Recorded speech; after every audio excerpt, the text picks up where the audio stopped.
Good afternoon, everyone. Well, it's been a long weekend here, and actually 2 weeks for some of the teams in Swift Current. RBC Dominion Securities Western Showdown, just one game left to go. The women's champion declared yesterday, and in a couple of hours we'll know who the men's champion is. And they started out with rocks in the rings, and I thought we might have a quiet end and I'd have some time to get things started, and then a little bit of a miscue. And Hebert just touched the rock on the way by. So Brad Jacobs might have a chance to set up for the deuce here in the opening end of play. Brad Jacobs, Kevin Cooey facing off in this men's championship final. My name is Shawn Joyce. Dave Schmel should be along shortly. Brad Jacobs was an A event qualifier, I believe. It's certainly the higher seed. Cooey came through the C, so they did not have to draw to the button for last rock. That was determined by the seeding. Jacobs has last rock here in the opening ends of play.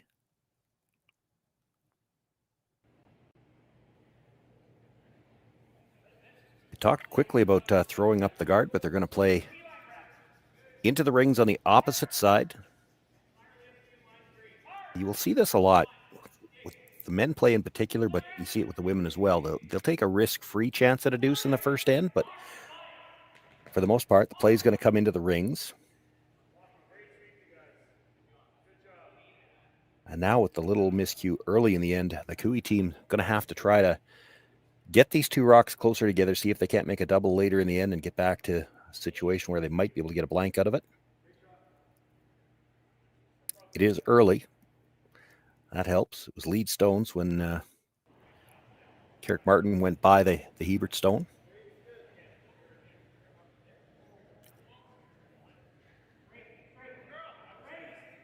Tyler Tardy is the second, looking for the hit. Try to roll back towards the middle somewhere. Gets a little bit of a roll, not much. Still leaves the house well split.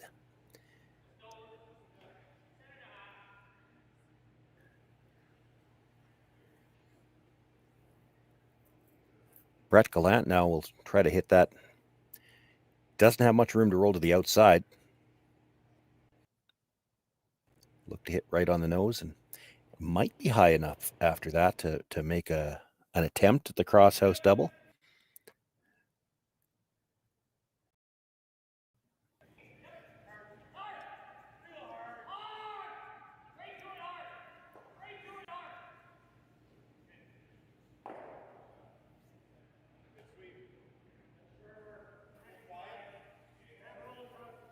Two ways to think about this one. You could make the attempt at the hit and roll all the way across, maybe get the double. I think Kevin also suggests you hit this right on the nose, and now to get into the rings, Brad Jacobs is going to have to roll towards his other stone. He might leave you a double that way. And they rolled just far enough that Brad could hit this on the nose, and he's good.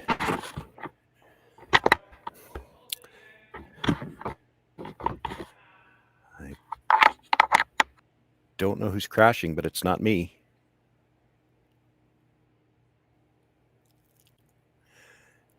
Apologies for the slight technical issues there.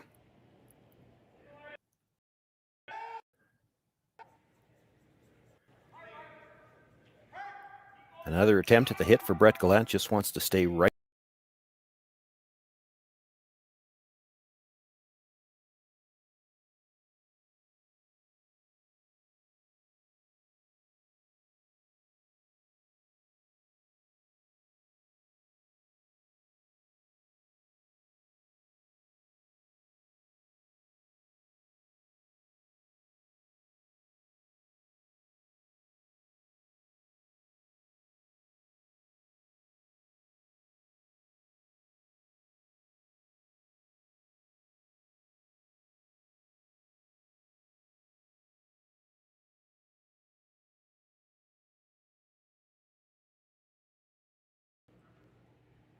Well, that's a bad break for the Cooey team, because not only did he not make the double, but he didn't leave the Yellowstone in a position where Jacobs has to make a play on it.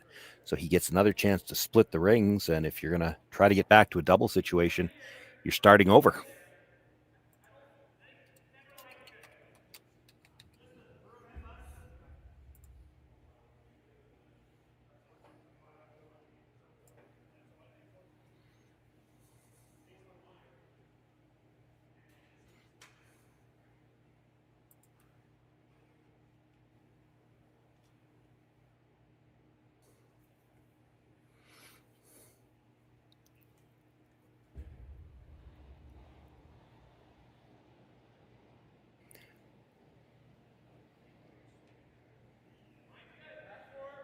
So Mark Kennedy with the draw attempt, just looking to split the house.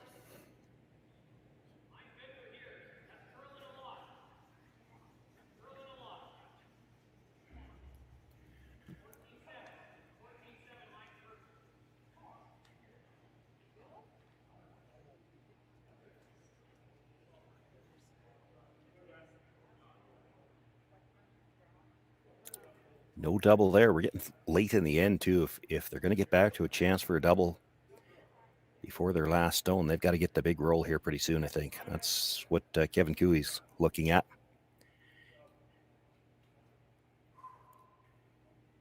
Make the hit, roll to the back 8 foot somewhere.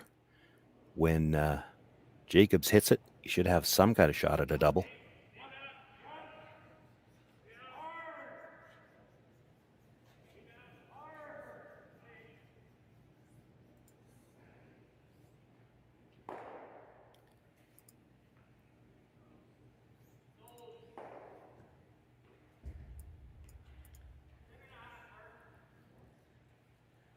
Unable to get the roll, so it'll be another chance for Mark Kennedy to simply hit this on the nose. Leave the house well split.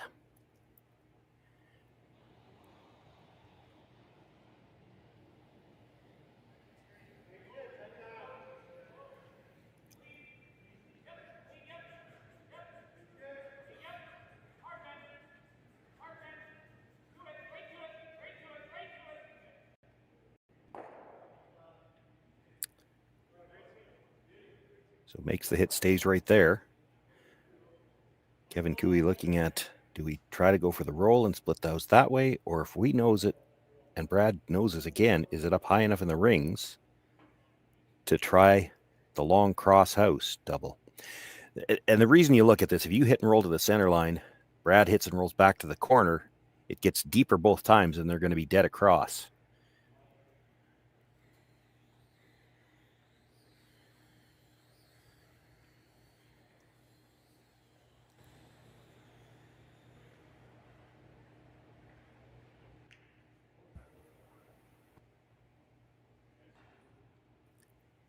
So I think the decision was to try to hit it right on the nose, although he is playing this from the out-turn side, so he'd get the gear effect. If he wanted to try to roll towards the back of the 8 foot, it's a little easier with this turn.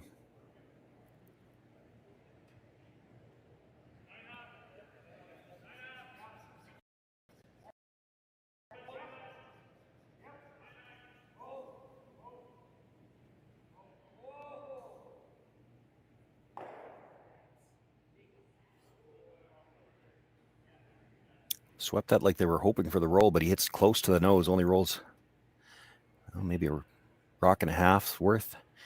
And if Brad is able to roll that far back to the outside, this is going to be too flat to try any kind of double.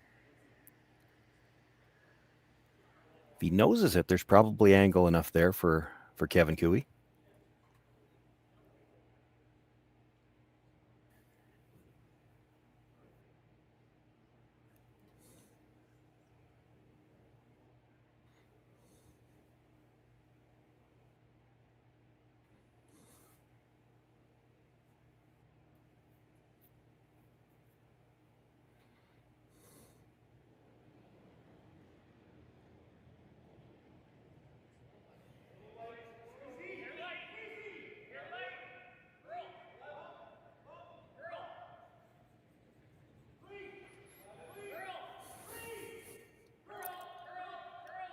Back and forth on the brush. They want to roll a bit to the outside, but they got to hold the rings.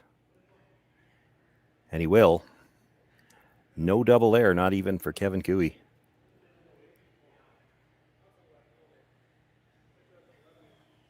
He'll look to hit this. Probably try to roll just far enough in to be shot rock. Make Brad Jacobs play it.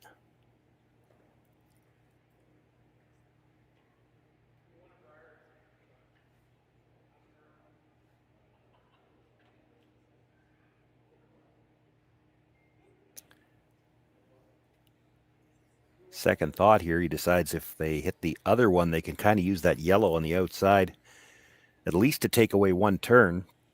Brad would have to throw the in turn into it and roll all the way. Or yeah, he's not looking for the blank. You just have to hit it. You might be able to get a sliver behind the yellow and still be shot rock. You sure?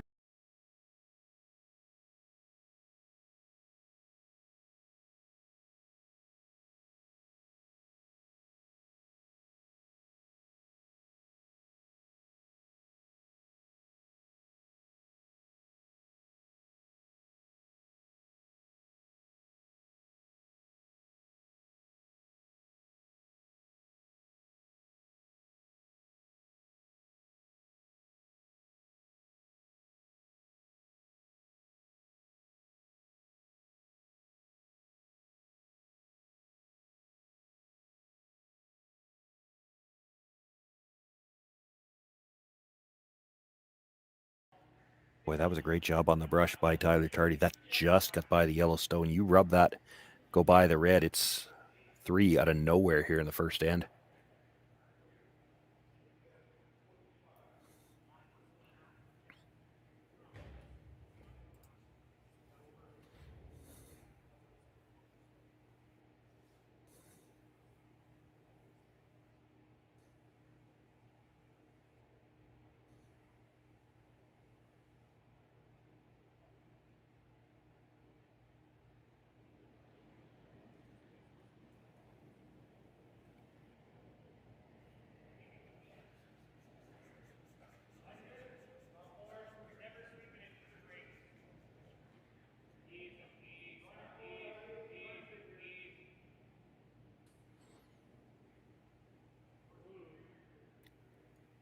Brushers have backed away from this a little bit.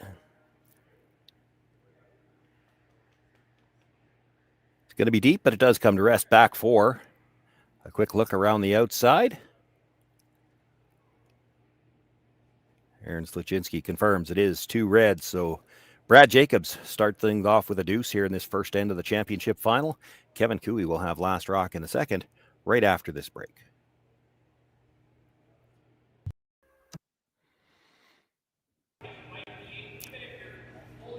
Second end just underway. First stone brought into the top of the forefoot. The corner guard goes up. Now Ben Hebert will look to bring another one into the top of the rings.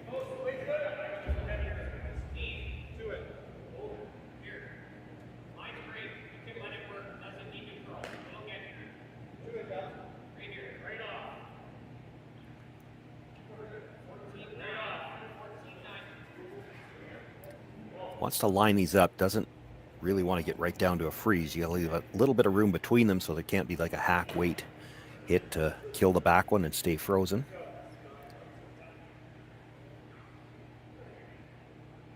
Kevin Cooey will ask Carrick Martin now to come around the corner guard.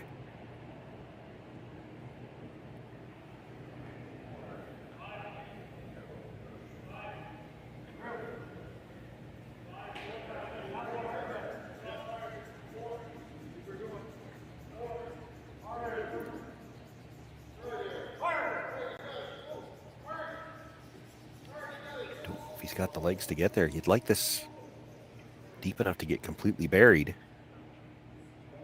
He's going to get a sliver in behind. Well, actually, it's a little over half. That's not bad.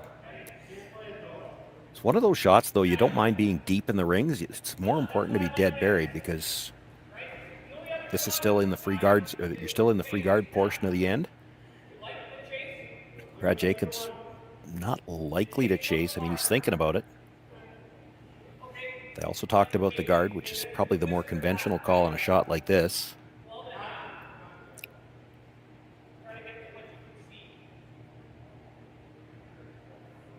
They're going to play this as a really, really quiet chase, and the thought being is if we just feather tick the guard on the way by, we might not kill it. We can end up with the shooter in the rings.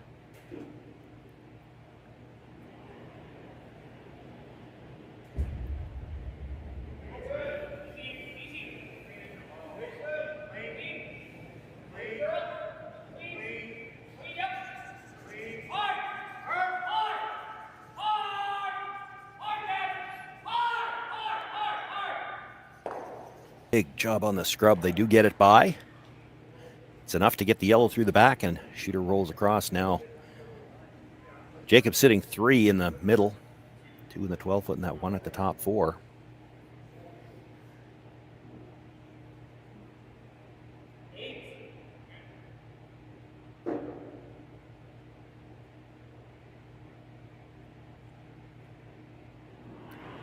We deciding it's time to deal with the rocks in the middle. Tyler Tardy being asked to make a few red ones fly. Probably look for the double here and try to stay in front of one.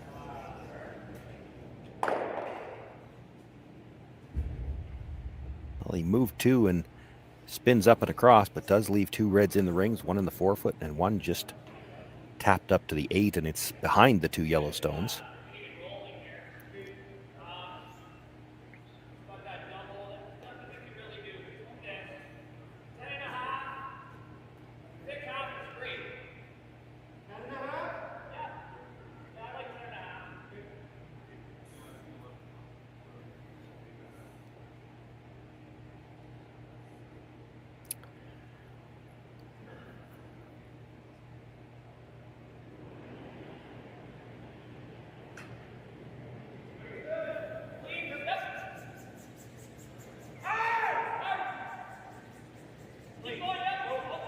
Gallant being asked to make the hit, roll across to the other side of the rings, and that's just so that he can clear the red and the 8-foot. They'd like to hold the shooter, and they will. It hangs on for a good bite of the 12-foot. That could matter. There's a double left on the other side. That's the kind of rock that could end up forcing Kevin Cooey. So if you're going to get forced, you may as well try to find a way to score 2.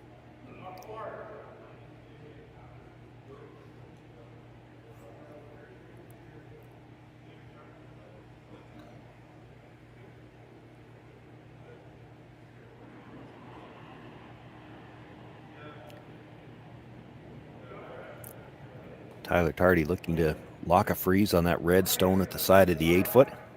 Right on the face, you won't necessarily be second shot. That doesn't matter. There's a double available on the reds. The key here is to get a rock in a spot where Brad Jacobs can't get it out. Right on the face, maybe just a sliver to the inside corner.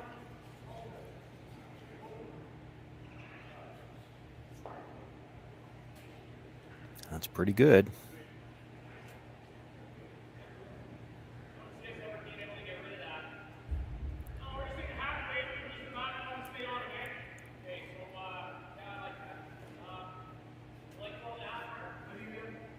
Does create a problem for Brad Jacobs. It's hard to remove that stone. You could release it, but then you're not second shot anymore. Looks like that's what they're going to play anyway, though. Play the hack waiter. Kill the red, try to stay in front of the yellow.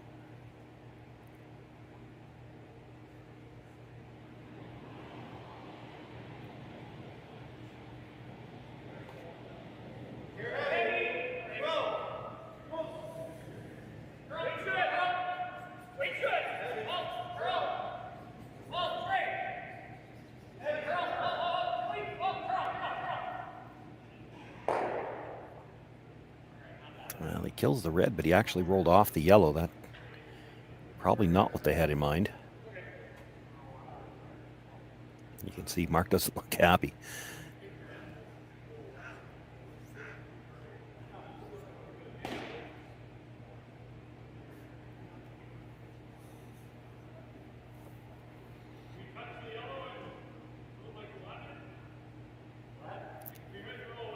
Kevin was stood back to look at the angle. So I think he's looking at how the red goes through the hole. You might, with just hack weight, be able to punch the red through the hole, but touch the yellow in behind the corner guard at the same time.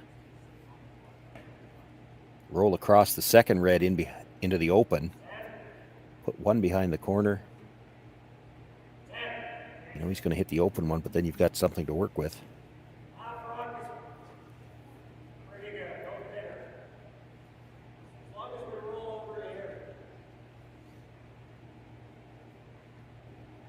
He hasn't talked about touching the yellow, and I can't tell if it would touch it or not. Even if it doesn't, you know, you get the roll to the other side. That red stone in the forefoot is between the two yellows. That eliminates any chance at a double.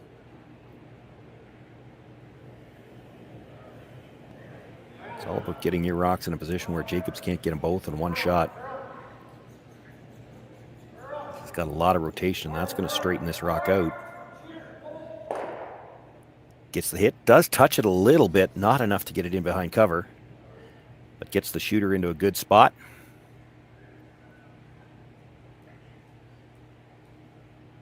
There you can see if the red one wasn't in the 4-foot, there'd be a double there.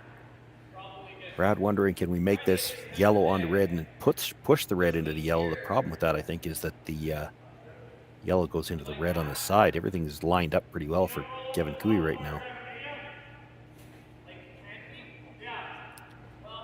So talking about hitting the yellow, that's a little piece in behind the guard, coming across, nudging the red, and that's just about spreading the reds out. He doesn't want to leave a double.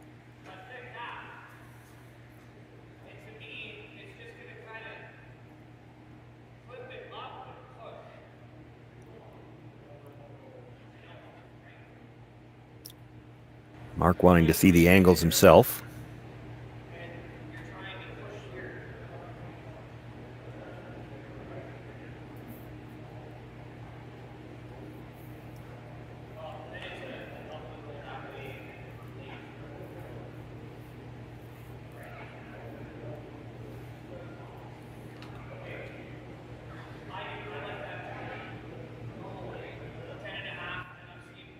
You saw Mark suggest they could hit the wide one, roll behind the one at the top of the 4-foot. What he's thinking there is that forces Kevin Cooey to make a play on the stone at the top of the 4-foot, and then maybe the yellows are close enough together to get a double.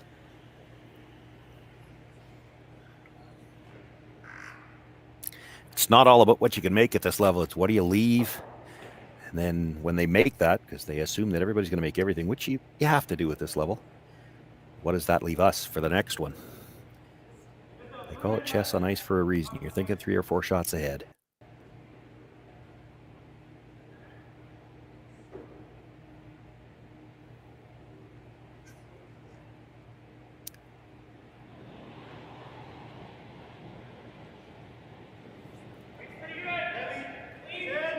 So they're sticking with the shot call that Brad had originally. Going to make the play on the stone that's just a sliver under the guard. Try to roll over, nudge the red. Didn't nudge it as far as they would have liked. That's probably left a double and roll back behind the corner guard.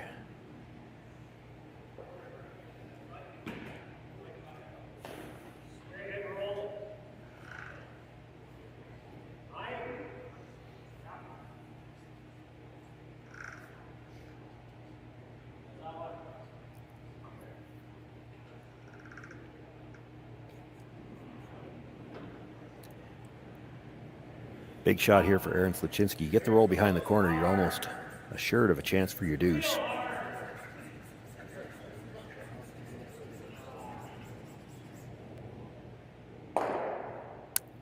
But he overcurls, hits it on the nose, doesn't get the second red out, and on top of that, he's left enough angle to go after the thin double on the yellows for Brad Jacobs if he wants to take it on. I'll be surprised if he doesn't. No, he's just going to play the hit and roll. That's not a bad call either. You could sit 2 and make it very difficult for Kevin Cooey. You've got to stay for second shot if you're playing that.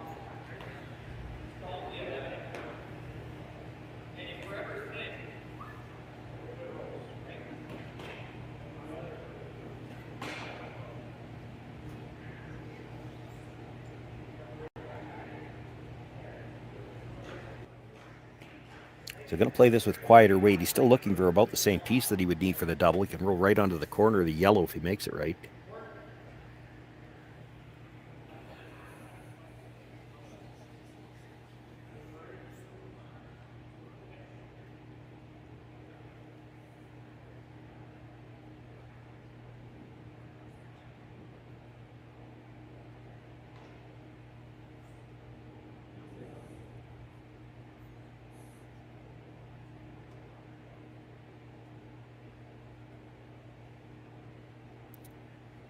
As long as he rolls past the red, even if he left a double, Kevin Cooey would have a hard time spreading out the yellow rocks. But he wants to roll right to the corner of that stone at the tee line, the yellow stone at the tee line in the 8-foot.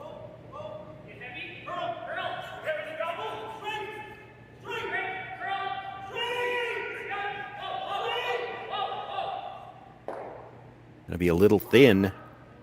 Going to be a lot thin. He didn't get the yellow out, and he goes through the hole and out the back. Well, and just like that, no longer is Kevin Cooey worried about necessarily getting 2. It's how do we save this for 3? can't leave a double. That's, and I mean, it's Brad Jacobs you're playing against. There's always going to be some kind of double. You've got to make it hard.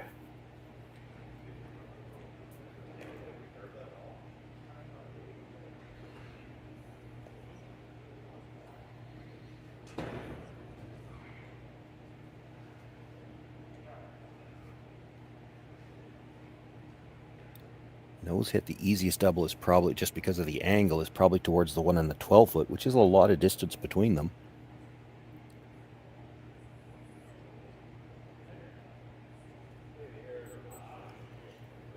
You'd hit and roll to the center line or to the tee line, pardon me, on the other side. But if you're in the open, Brad hits and rolls behind the corner guard.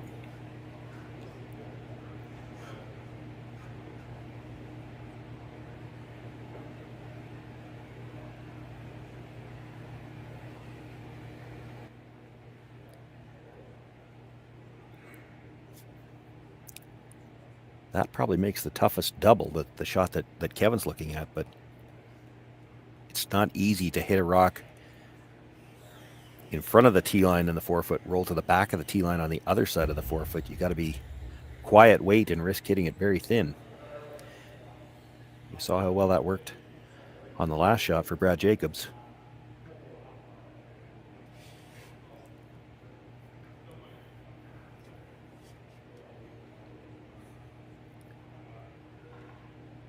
Thin so you can roll deeper, and quiet so you don't roll very far.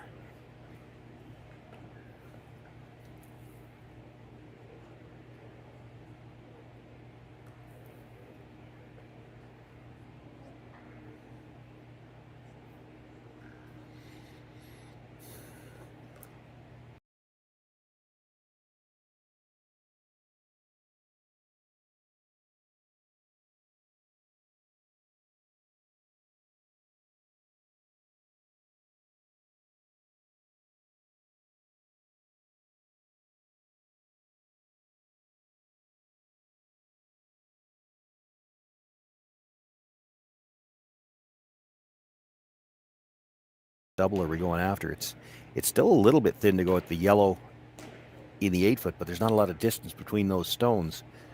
So you got a better chance of making sure you make contact, even if you saw him gesture, even if we spin out the top. We make the double, it's no worse than 2. Going to throw a little more weight this time.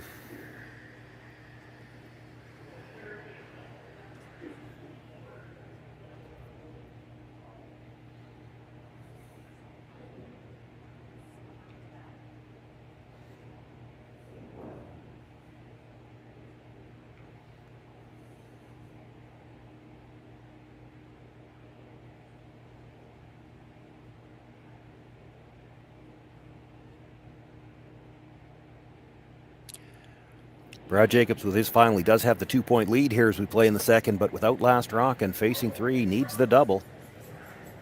And they're already sweeping for curl. Well, they backed away. It's got to be close. Makes the double, stays right there. He'll force Kevin Cooey to make a play on that stone. A hit, stay would give Cooey the chance to pick up his deuce here, and we'd be even again after 2. Big shot here from Brad Jacobs, kind of makes up for the miscue on his first one.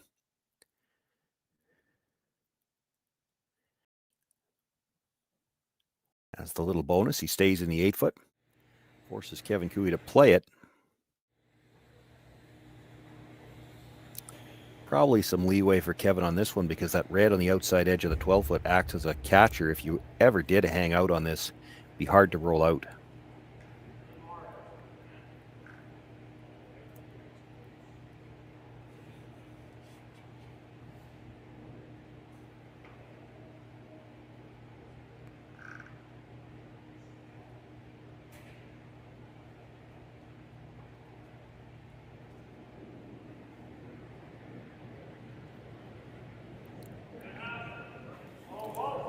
Final stone, second end. Kevin Cooey looking to tie things up here.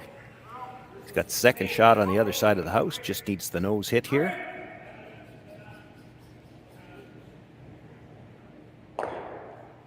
Will come down, make the nose, stays right there in the 8 foot, put 2 points on the board. Kevin Cooey's turn this time. We're all tied up at 2 points. Brad Jacobs once again with last rock in the third. You're watching the men's championship final of the RBC Dominion Securities Western Showdown live from Swift Current.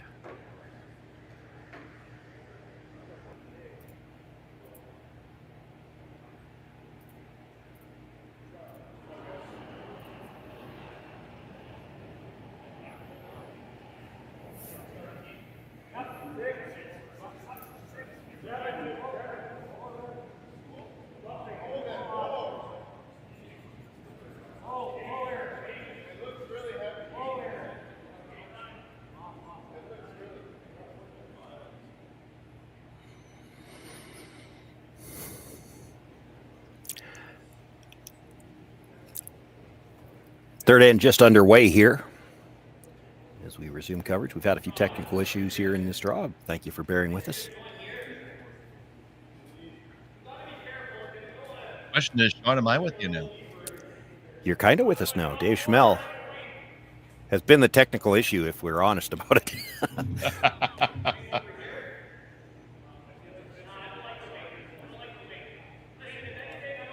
Center guard throwing up to start this end, come around to the top of the 8-foot, and then Carrick Martin looking to, I assume, corner freeze that. It's a little heavy, comes to the back 12. I was starting to worry, buddy. I thought you guys had put the Canadians only sign up.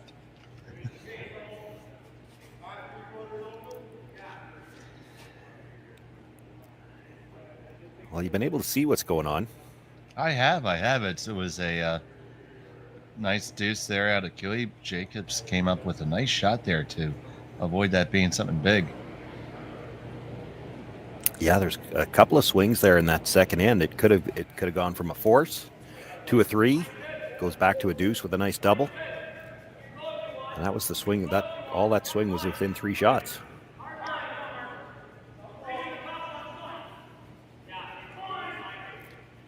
There's been a couple of uncharacteristic misses in this game that's really honestly led to both deuces, and that's one of the things that happens in an event like this. You know, it's a long event. By the time these guys get here, these are top-notch, world-class players, but we talked about it yesterday during the women's final. I've had trainers tell me that, and I'm not paraphrasing, I'm not being, this is exactly what they've told me. I've had physical therapists tell me our sport is stupid because you ask your top players, your top performers, your best athletes to compete for upwards of 8 hours a day. Here they're playing 3 games on Championship Sunday, and it doesn't matter what kind of shape you're in. It doesn't matter how much you've trained. Everything hurts a little bit right now, and that means you're going to get the odd mistake. And it's even worse because it's Championship Monday. Yeah, Championship Monday. In this case, it was Sunday for the women. Yeah, you think about it, it's about 6 miles up and down the ice for the front end playing 3 games. Combine that with the maximum effort brushing that these folks do. Well, and the curling deliveries, that's another thing. I've had physical therapists when a team went in back when I was doing the training and that's such, and we'd start doing lunges or something like that. And of course, as curlers, we're used to getting that knee way out over the toe, which they don't panic about as much now as they used to, but they'd see us get into a lunge and it would be like, oh, stop that. What are you doing? But we're used to having our knee out there that far, and it's physically, the curling delivery's not the best thing for your body. I find at the end of a long weekend, for me personally, getting my left slide leg out under me is probably the first thing that goes.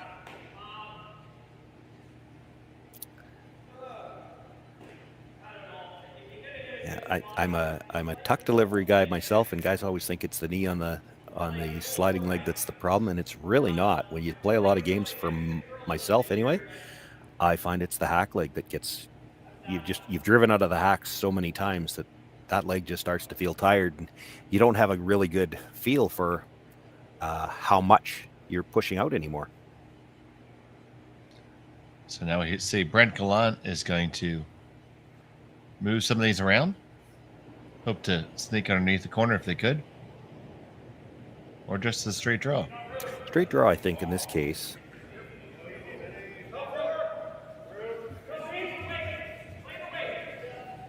Ben Hebert down, back up, and brushing again.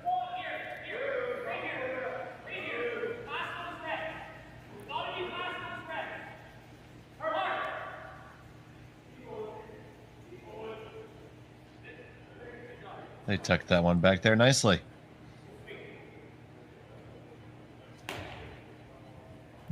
Continues to be Jacob sitting 2.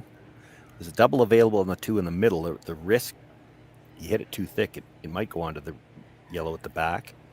Cooey wondering if they can make the triple. And it does look like you get all 3 of them moving for sure. The weight these guys could throw, it wouldn't surprise me at all if it goes out the front. You're losing your shooter if you play it.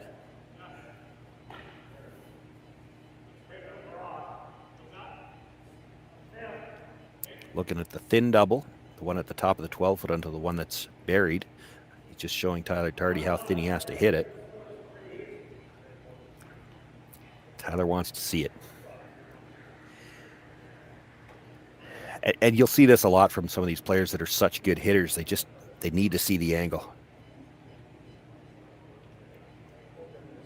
The double's always there.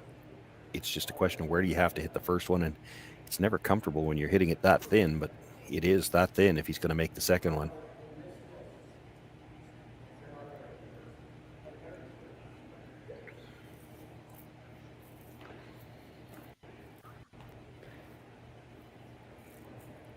It's probably worth giving it a go, because here's the thing. If you hit it that thin, and you hit it a little too thick and miss the second one, there's still a double on the other 2. You know, if the one on the 8-foot was open, there's a double there from that one over to the buried stone. Mm-hmm. So you give it a go. If you hit it a little too thick, miss the second one, you're still going to have another chance for a double. And these guys are good. You could make this shot. These guys are good. That was a theme yesterday.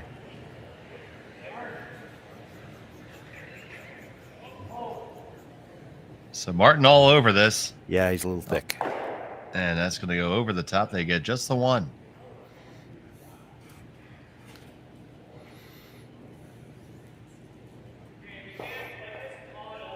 So now Jacobs knows there's a double there. That's what he's telling his teammates.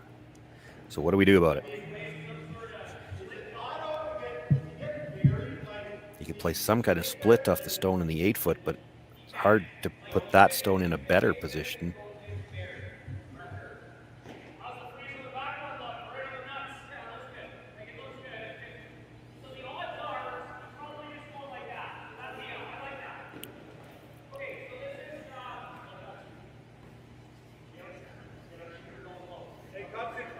Just to be clear, he's never talking about playing the double. He's showing everybody else what coup he's going to play. So now where do we put the next rock?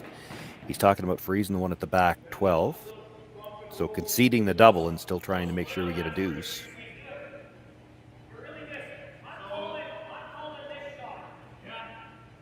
That's the kind of split I was talking about. It's a tough shot because it's hard to get under the red that's buried. If you play the split and end up right into it, you definitely still leave a double. You might leave a triple.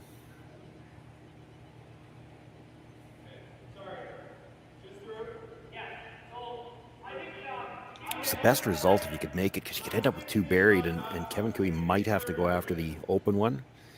It's his corner guard. He could play the run back double too.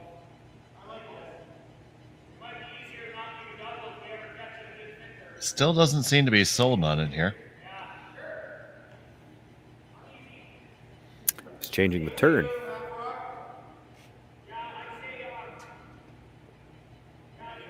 It's easier to get under playing the other turn. I wonder if they're not playing to push the 8-foot stone in behind the corner guard now. Hard to come across it and roll steep enough to get underneath their own stone on the other side.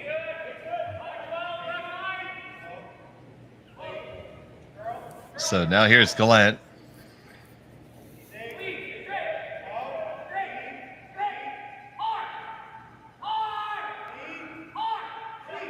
They're going for the push split. Did they get it far enough over there, Shawn? Not really. The nice thing about it, not really any doubles available. Kevin Cooey could try to hit the stone in the 4-foot roll under. The problem is he's still probably going to be no better than second shot. And he really doesn't want to play this end behind a corner guard either.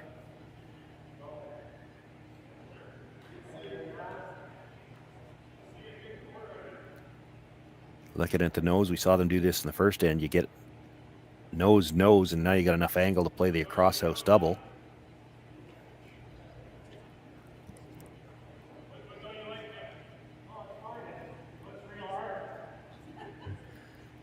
I don't think he's going to be looking to roll under here. If you hit nose on this, I don't think Jacobs could get under either. Looking at the run now. Yeah, the run at least gives him a chance to use a few more angles. Yeah. Do you think you can just catch a sliver of that one in the top of the 8 and come to the one in the back? Coming at it directly? Yeah. Maybe. Aaron seems to like the run. And I mean, you could do it with the run too. Sure. I didn't mind Kevin's idea, and I don't know whether whether the others understood it. It looked like he was playing the nose hit on the stone in the 4-foot. And if you hit it right on the nose, I don't think Jacobs could roll under cover because it would be too high. He couldn't get underneath the other stone. So Sluchitsky on the run back. Oh, this one misses everything. Does, but the guard wasn't helping you. It's still going to be doubles available. It's an embarrassment of riches, though, for Brad Jacobs. Where do we put the next stone? He's worried about the around the horn triple.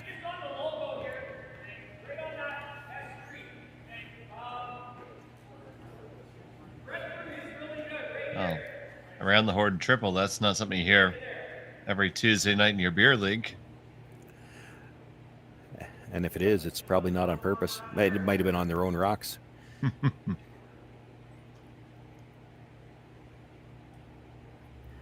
So he's going to guard the higher up of the stones. That's the only one that he's got a chance to get all three of them off. And it's play the double for sure, and then probably try to spin over there and set up another double. But it's legitimate concern that that double would let him have a chance to do that.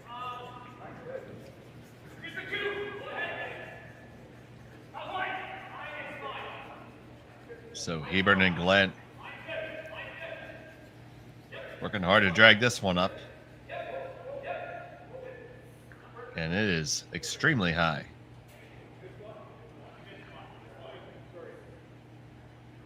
Does cover the direct shot around the horn.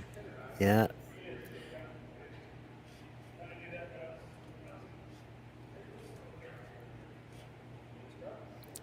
Where are we at? He's got 3 stones left. I still don't mind the nose hit on the one in the 4-foot. We don't have a telestrator, so you all have to use your imagination. But if you hit that one right on the nose, I don't think Jacobs could hit it and roll behind the corner again. Well, if he hits it on the nose again, there's got to be angle for a double somewhere. It's up, climbs up in the house.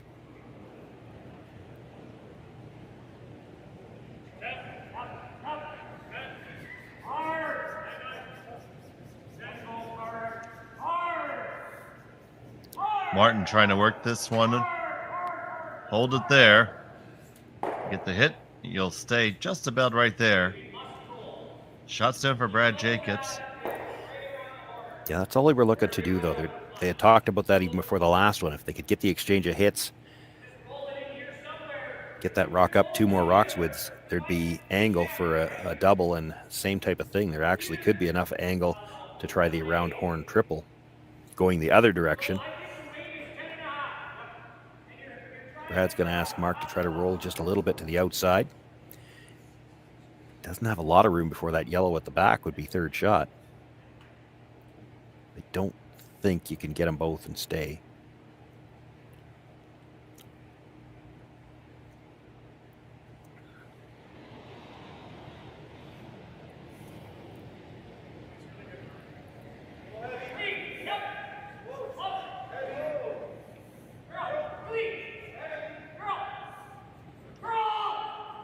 So less from Kennedy. That's not what they had in mind. That's the plan B to roll over like that. So do you leave the triple there for Cooey? I mean, yes. The round the horns are never easy. No. You got to get to the top end of the second stone. But, the double's pretty easy for sure.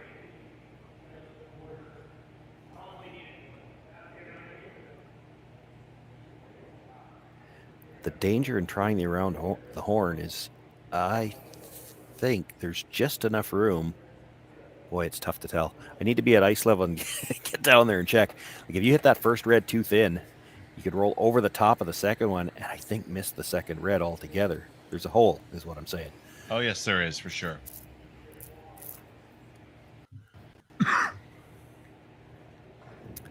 And you got to flirt with that hole a little bit because to make the around the horn, you're catching the top half of the second stone.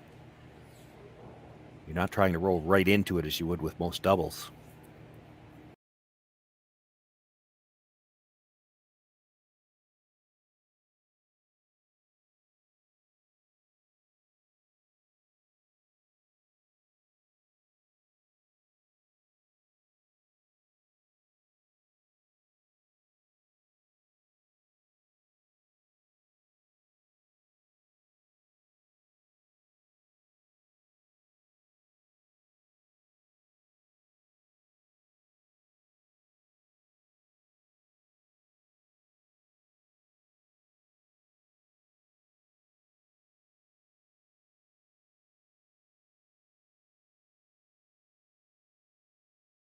To decide where do we put the next rock so that we might still get a mistake and a chance at 3.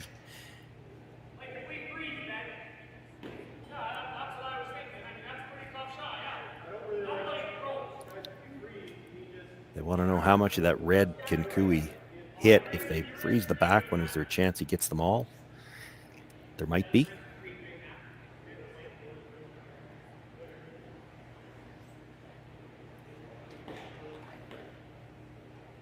You could just split the house and take your deuce.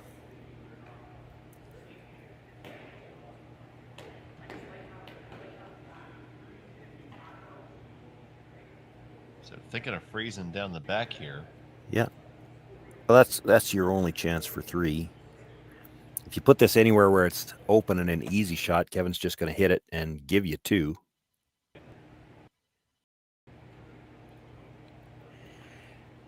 I don't know what he asked him there. I've often tried turning around to my opposition, asking, if I do this, what are you going to play? And they never answer you. I'm not sure if I believe them if they did, but it'd be nice. They should just tell the truth.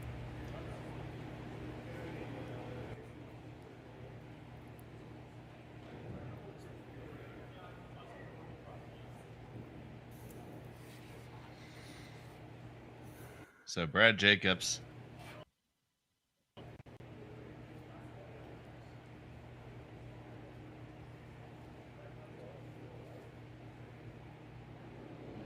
trying to find a way to put up a crooked number here. As long as he doesn't leave some kind of a double, he's going to have a chance for a crooked number. He's trying to find a way to get 3. The only chance he's got for some kind of a mistake out of Kevin Koo, if he locks this right on. You still don't expect, with the weight that Kevin can throw and as lively as these rocks are, you don't expect that he can't get this one out anyway. Curls past the nose, so that means definitely he can get it out.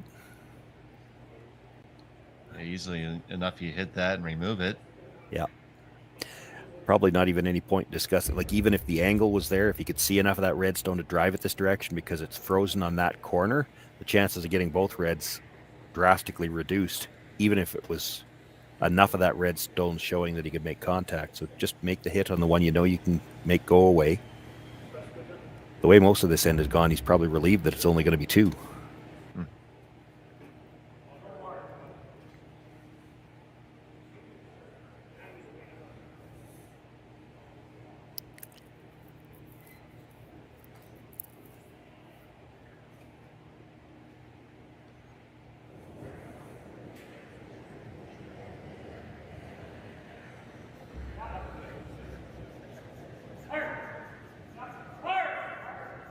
So here's Cooey trying to pick that up.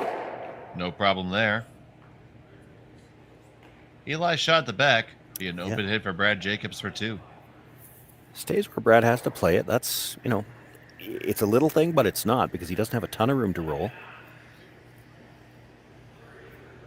Anytime you can make your opposition hit something in the back of the house, it certainly reduces their margin for error.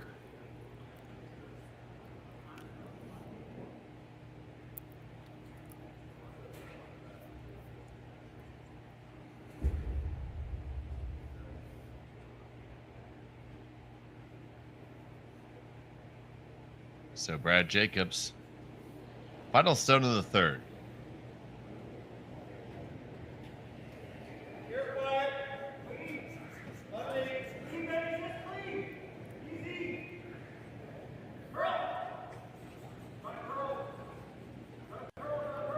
Trying to carve this over just a touch. Sweeping for curl. What did I just say? And it is going to roll out.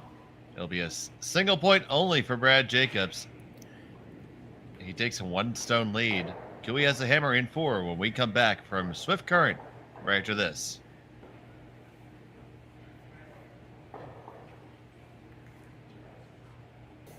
Welcome back to Swift Current. It's the RBC Dominion Securities Western Showdown.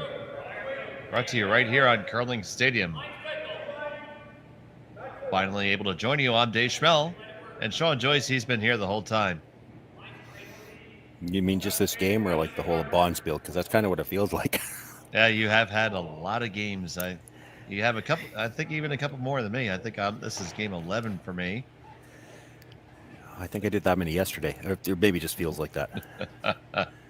But to your point, it was Brad Jacobs that had to make that hit in the back, and Cooey forced him to it and ended up only being a single. Yeah, it's a big thing, all right? If Kevin hits just slightly off nose on that stone, a little bit more, rolls, he only had to roll a couple more inches. He wouldn't have been shot rock, and then Brad could just play the draw. Makes him hit that rock in the back of the rings, and he stayed, but he rolled just a little too far because there was that yellow stone when they tried the around the horn that stayed at the top of the 12. You don't expect full misses from any of these guys, but every once in a while you'll get a little bit of a half shot, and that was a case where Brad just rolled a little too far. And when we get down to brass tacks like we are right now, that could be the difference in the game.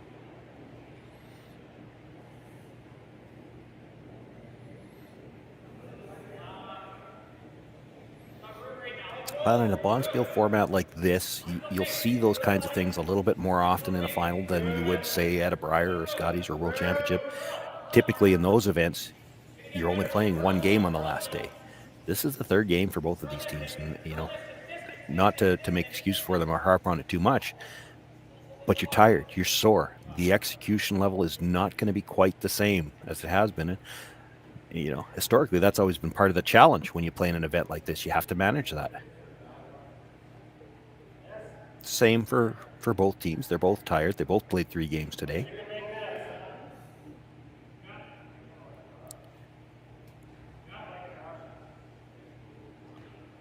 So looking at the setup right here, Kevin Cooey. This is the 6th stone, so he's looking at. He's got unlimited options now. We could peel guards even if we wanted to, but looks like he's looking to just sneak around and move that red rock just a little bit. That's on the 4-foot. I think just move it a little bit. I was wondering if he wasn't trying to chisel it and roll behind the corner. Both are good options.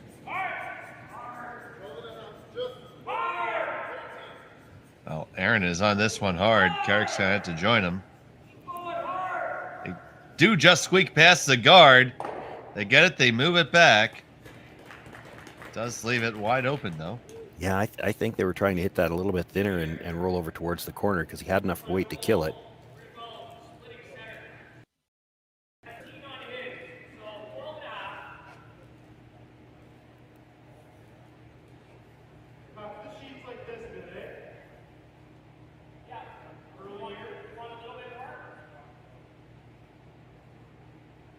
Just a little bit more ice coming here for Gallant.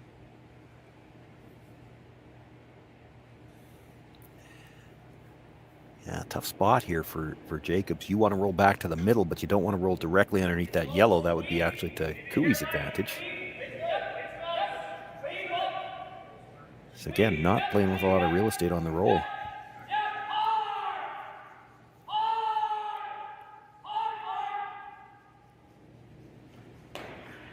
This might be rolling big. It does roll big, and it rolls all the way out the other side. That's not bad, actually, for Jacobs. It means that Cooey can't get back to the corner guard.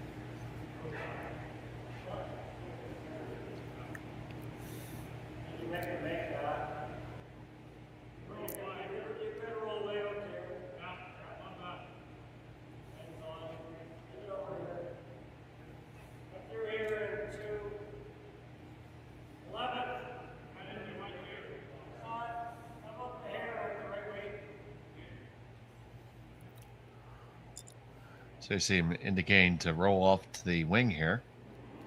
Yeah, probably wants to stay. Well, not necessarily. I was going to say probably wants to stay where he could be second shot, but that stone at the top of the 12 that's just biting the 8 foot is probably going to end up moved before this end is over. Hang on anywhere at the back 12. This has got a chance to end up on the scoreboard. So from Tardy, they get minimal roll only. Yeah.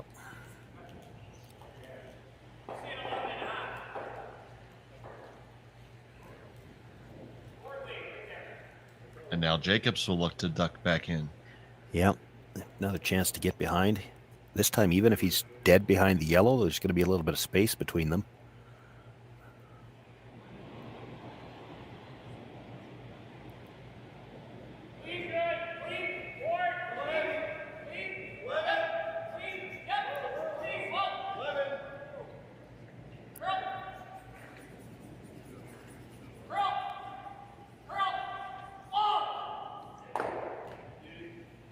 Hit and a beautiful roll. Yeah, that's perfect. He's not quite dead lined up. So if Kevin makes this triple run back, which he's going to look at, he's probably got to spray all the coverage around. Just look at how well managed this shot is. Yeah, and not just the sweeping as well. Watch Brett Gallant as he jumped around the guards to be ready to sweep that roll if it was necessary. Now, it wasn't necessary, but it's a big thing to put yourself in a position to be ready to sweep. So Sluchinski on the one, run it back, 2, 3. All the Reds go. It's only Cooey Stone left. Yeah, but that's why it was important to get that a little bit past the dead jam, because the yellow spun out into the open after he made the run. Big shot here from Sluchinski.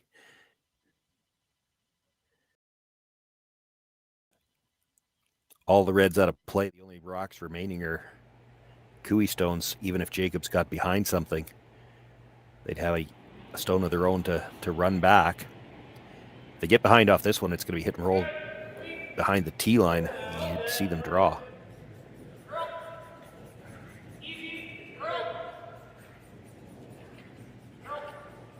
So Kennedy's last. Hit and stick right there. Yeah, I don't mind that. I don't know whether they were actually playing the roll there or not. You make the hit stay right there. You force Kevin into a decision. He's looking at the straight draw.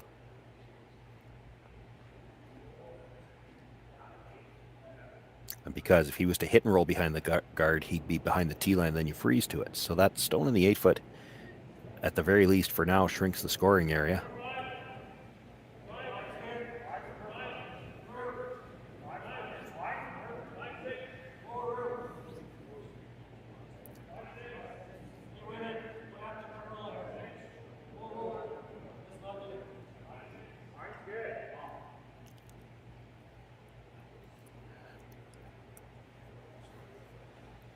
Petrol settles on down just outside the 4 foot, shot stone for Team Cooey. Stopped just before it popped out the other side.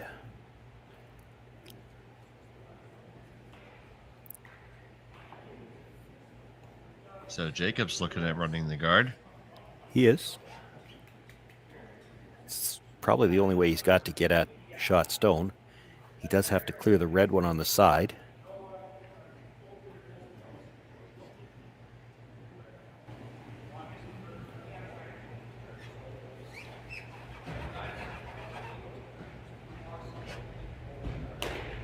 See a good look at the angles there.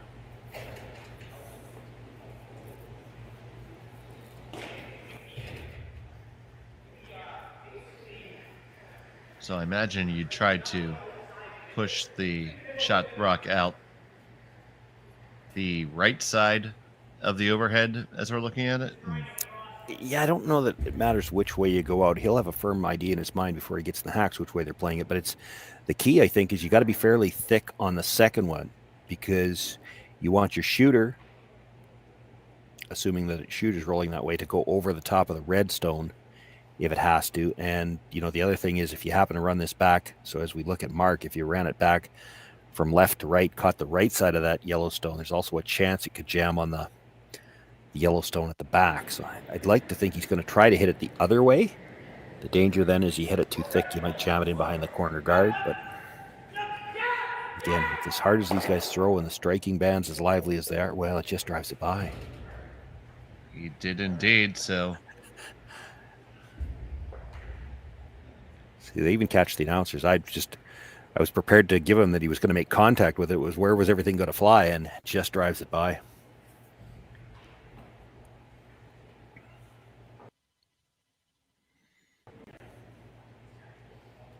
Yeah, they just had to give it a few more licks.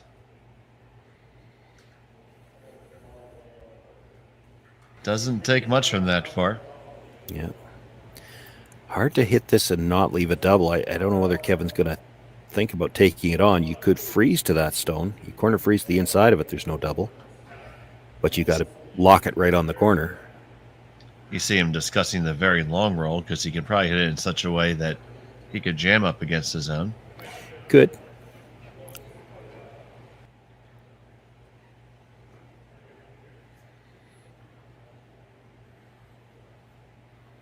His first preference would be to hit that because then if the double is made back, he at least gets out of this with a blank. If you ever tried the draw and didn't get it quite right, left in the double and you got forced, you wouldn't be very happy with yourself.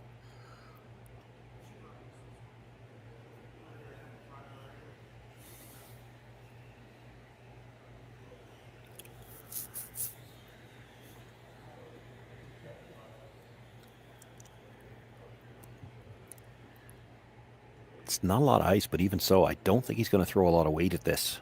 You know, maybe like a normal at most. Control. It's a long roll. He's not just going to throw it with hack weight. You're not getting there with hack, but I don't think this is peel. Peel, there's danger. You hit this thick roll all the way across and out of play over top of that stone.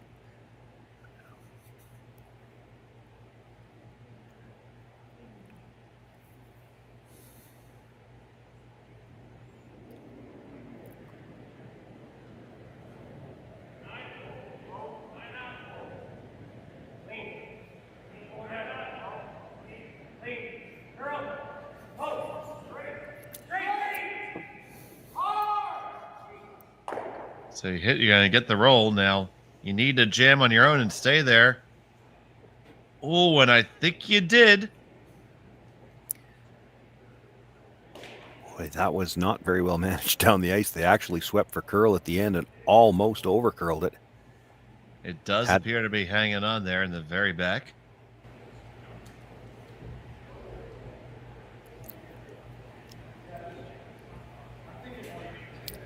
Slash doubles available, but there's a lot of room between them. That reduces the margin for error on this shot.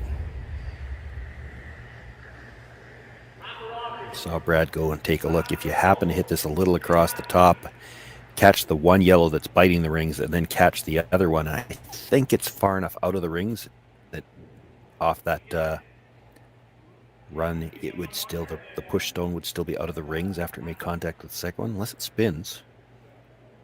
And that's a possibility.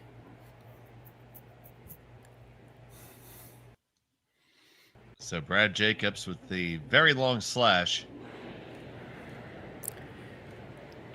Long for distance. Won't take long to get there because he's going to throw this hard.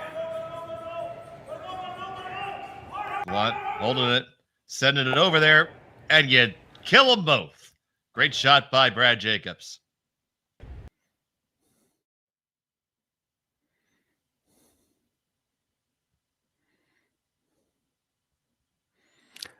So close to a dead jam here, but that's, you know, the benefit of being able to throw the extra weight. You get a little bit of action.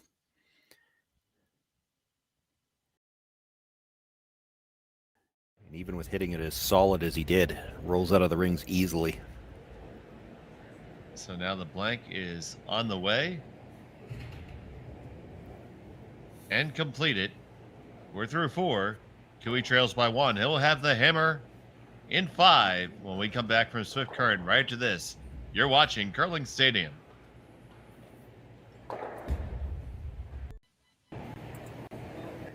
And we're back here in Swift Current. We see the crowd on hand there in the ice shed. They've been there all weekend long, both on the ice, in the lounge, upstairs. Been great support for this event the entire time. There's a big shot there for Brad Jacobs to force Cooey to the blank.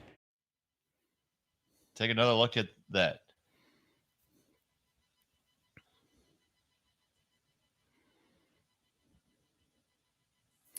Was always going to be tough for Kevin Cooey not to leave some kind of double, and he knew that. I mean, all of these guys, great hitters, but he left it as hard as he could, and Brad made it anyway. So that means Cooey maintaining the hammer here in the fifth.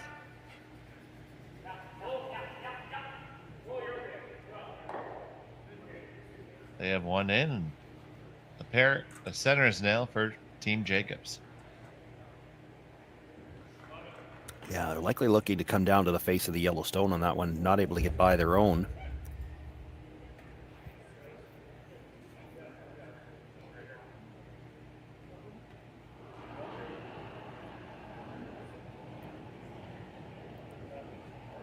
So Carr being asked to just place it in the rings here. Split the house for now. No rule in this event about two blank ends, so you're not going to see Kevin really push for points here in fifth. If he gets forced to a blank here, he's fine with having last rock in the even ends.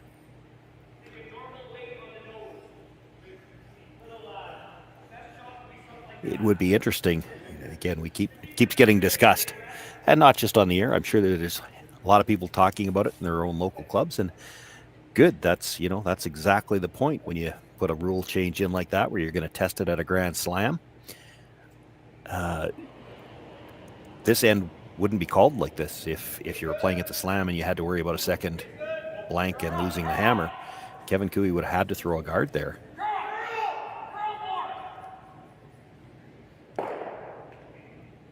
Can't work that over to make contact. It just peels on off and out of play.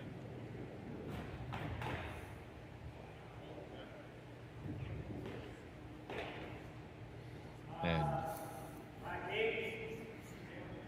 kicked off the sheet with some fortitude.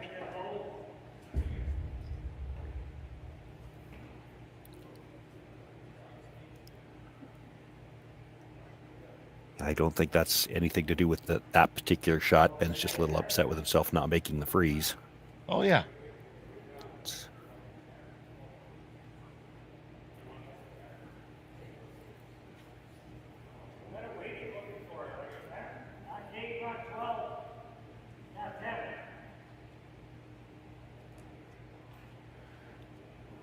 So Tyler Tardy, he's had a great weekend here.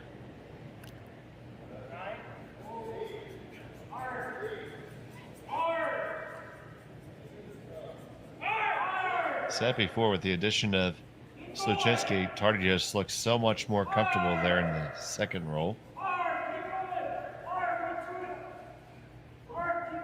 Dude just squeaked that one by.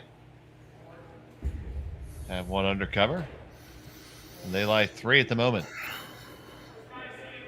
Yeah, it's probably not exactly the way they wanted to make it. I think they were thinking getting enough of a tap to leave a Christmas tree effect. That shot stone is fully accessible with room to roll slightly underneath. Brad's also looking at the run back.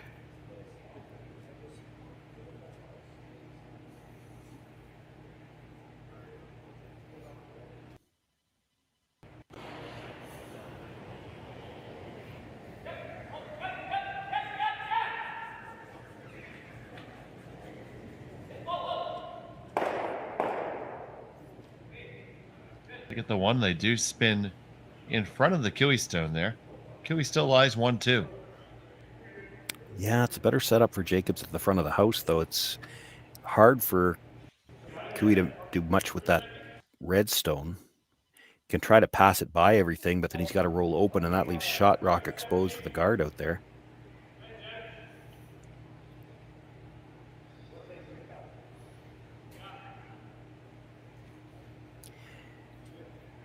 Thinking about using the overlap, trying to come around wide on what would be the intern side for Tyler.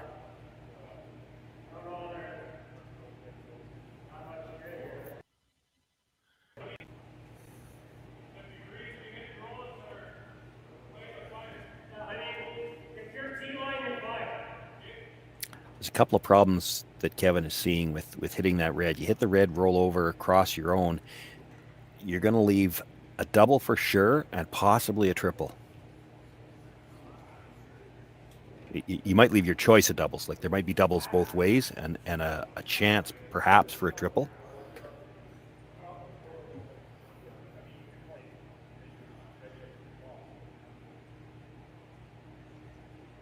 So I'm going to ask Tardy to wrap one underneath here. Yeah, he's going to try to use that stagger situation to his own advantage.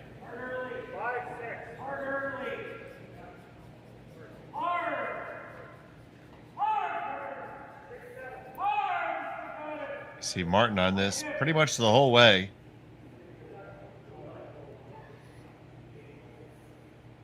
He had to hold the line. The weight was there.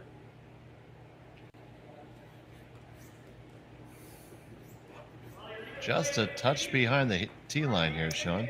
It is, but how much risk do you want to take on if you're Brad Jacobs? Like you try to follow that down and there's a potential monster end sitting out there for Kevin Cooey.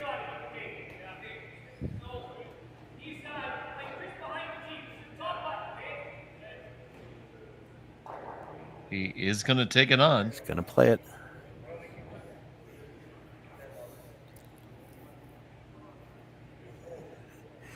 You know, we kind of joke all the time, too, about lefty versus righty, and everybody's intern does seem to curl a little bit more. So, you know, Tyler Tardy gets a nice rock around there using the left-hander's intern well. The bad news, if you're Kevin Cooey, is it's another lefty throwing for the other team right after Tyler Tardy. He should be able to get the same kind of movement.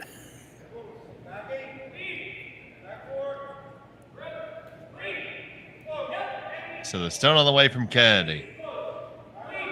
Waiting on the line on this one. It's holding out there a little bit more. Now trying to carve it over. Just looks to be really good, coming in nicely. May or may not be shot, but it's a pretty good outcome right now. Very close. I do believe it is still Cooey. Looks like it to me. Now, I'd almost be shocked if either of those stones is still there at the end of the end, but it's opened up new possibilities with this play on the red, because now the double that he might have been worried about before, Brad Jacobs isn't playing any kind of double that's liable to jam into that pile. And if he makes the hit, clears the yellows, rolls over to the side, that one lone red stone sitting in the button area is going to be feeling awful lonely.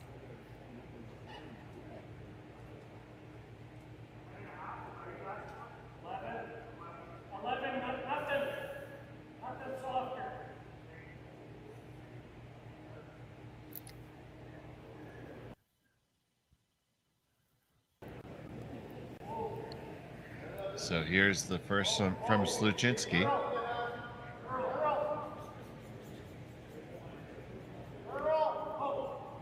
He's got a lot of rotation here. Should help him get plenty of roll away from this situation. Loses the Jacobs rock, and it is having separation anxiety at the moment. Yeah, there's a double on the outside. That doesn't deal with the rock in the middle. That yellow stone splitting the center in the 8-foot is the one that Kevin Cooey can use to get that red stone off the top of the button. Hard to make any kind of double off of it. He's looking at just the hit and roll in behind the corner guard, or the off-center guard, I guess.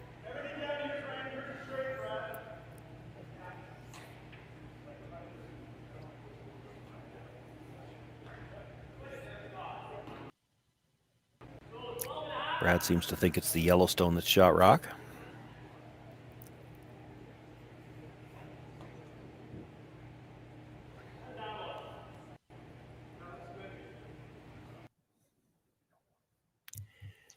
Well, we'll take his word for it. He's right there. Yeah, I don't think he'd lie to us. He might lie to Kevin.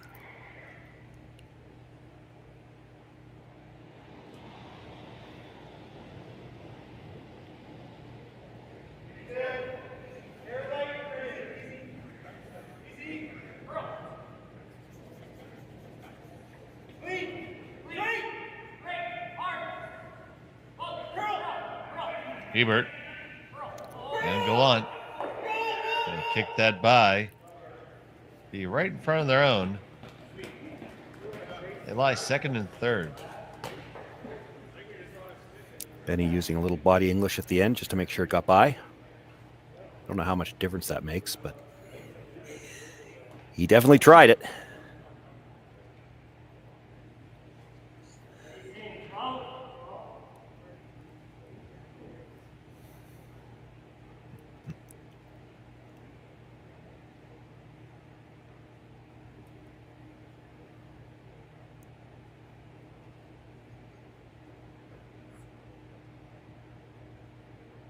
So I'm going to make the direct play on all these here.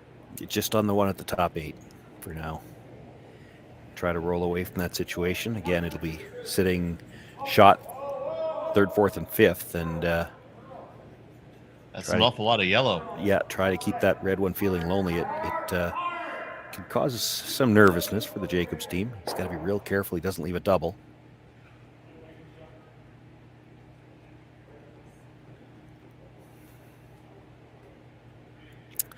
And the other thing, and Brad knows this, right? It's if this goes right to the end like this, Kevin Cooey could always come off one of those yellows at the side and get to that red stone, and it's for at least 2, depending what you do with any other stones you're putting in the meantime. Yeah, I'd be nervous about coming right down to it. He could come off the yellow, and if he gets right into the crotch of the 2 reds, they might both go.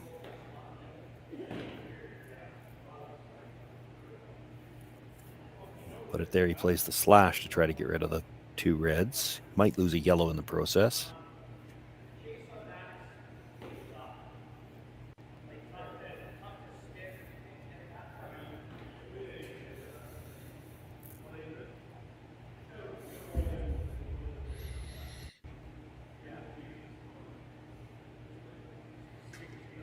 So ultimately, it looks like, you have to ask what your goal is now. How many are willing to give up? Well, and you don't have complete control over that if you leave him a double. I didn't mind what Benny was just talking about. You come down, bite the corner of the 4-foot dead behind cover, let him pick out the shot stone, or the second shot stone. It still, for the time being, eliminates those 3 on the side. What I think Brett Gallant was talking about, you play a double on the 2 yellows, the top of the 8-foot on the side, rolls slightly to the inside. Now Kevin can't play the double because it jams on the other yellow stone. If you roll into the 8-foot at about the 1 o'clock position, or even, call it 1:30, make the double roll in just a little bit. Now that to play the double on the 2 reds that would be left there, you're jamming on that red at the back 8.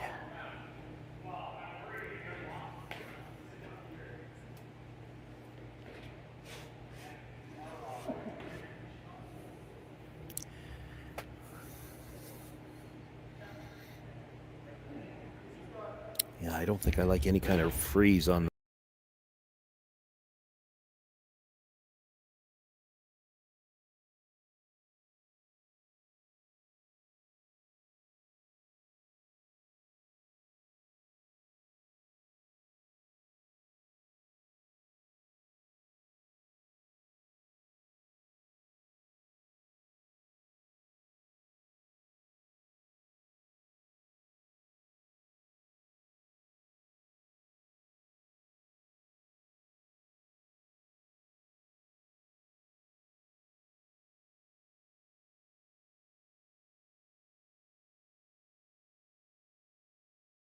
and then you're not looking at giving up any more than 2. I'd be quite happy to give up 2 looking at this. Well, yeah, you're counting on back-to-back doubles. This double, pretty makeable. You don't know what the next one's going to look like. So here's Jacobs, double number 1. Kisses it. He probably shot rock now. Yeah, he left a pretty makeable double back, although it might go into the red or the yellow at the side. Mm-hmm.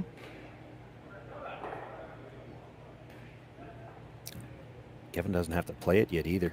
That's what he's looking at. You could just come down to that red stone.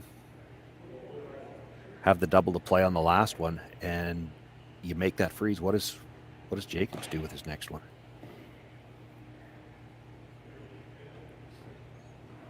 He's probably got to come off the red. If you don't do it here, Jacobs probably has to, so he doesn't leave the double. Jacobs will do it a lot quieter. That's the only difference.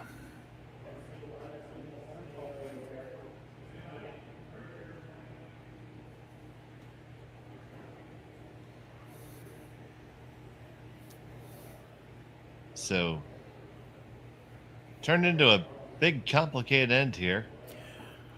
Well, it is, because if he makes the double now, you take a look at where his shooter's going to end up, because it's going to be, basically beside where that red is right now. You've got a little bit of a pocket. Brad Jacobs has a chance to perhaps draw into that and take the whole end away.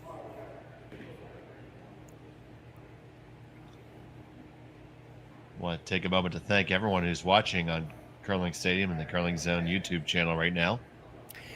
His best bet might be, and he'll see this angle if it's there. It's hard to tell from an overhead shot, but if you hit the red that's in the open, come across, catch the second shot stone, if you could ever just touch the top of the yellow that's at the back of the button, push it back a bit, now that red probably goes all the way across the tee line and out over the top of the one on the other side.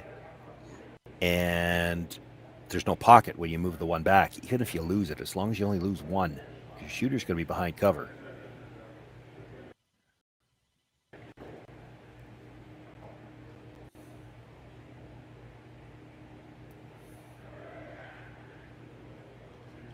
But again, for that shot to be a great result, it's got to move that yellow back of the tee line, even if you lose it, just so there's no pocket back there. He's not talking about what I'm talking about. He's talking about coming down to the face of the red and tap. Now he's talking about what I'm talking about.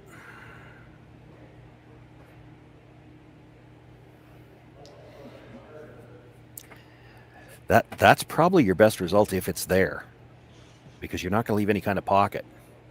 You'll spread the yellows out. Like I said, even if you lose the back one, your shooter's going to be in front of the tee line behind cover.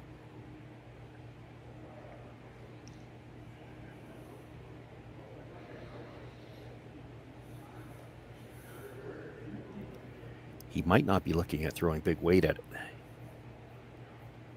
Might be looking at trying to do this to make sure that he doesn't lose any of the yellows.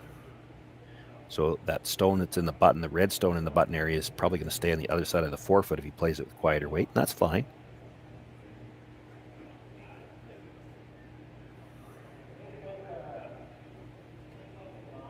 Certainly got to be some iteration of this shot. Yeah, I think that's definitely what... definitely what he's looking at is... You saw him lining it up. Where does it come onto the red? And I think that's all about, can we touch the yellow so that we don't leave anything to freeze to? Doesn't want to lose the yellow, ideally, but you need to move it back probably a couple of feet.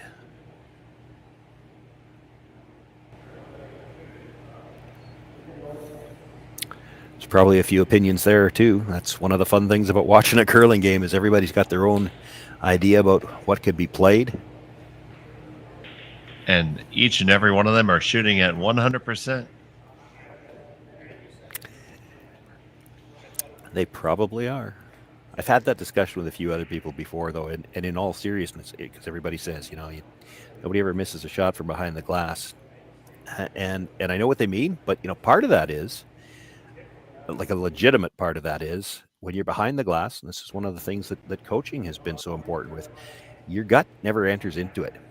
When you're out at ice level, there is always times when, I think I can make this shot. So you play something you maybe shouldn't have played. Or conversely, I don't feel good about this one. So the shot that maybe you should have made that particular day, just because you're not feeling it, you don't make it. Well, gut doesn't usually enter into the picture from behind the glass. That's how... I get the feeling this is not the shot that Carrick won it.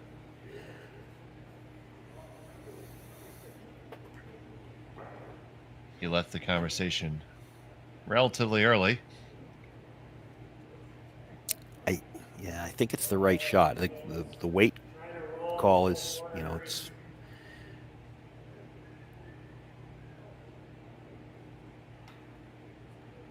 weight you want to play it with, but it's probably the right shot. It's the only way I see to get that red out of the way and not leave potentially a worse situation. You know, you make the double and leave the pocket. Brad freezes the pocket, and you're forced. And you got to make a good shot to get your single.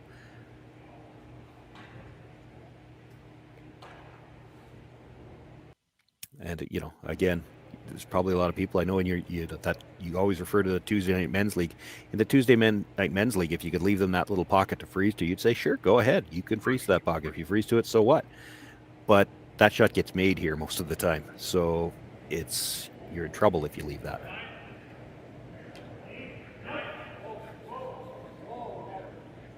First on the way from Cooey.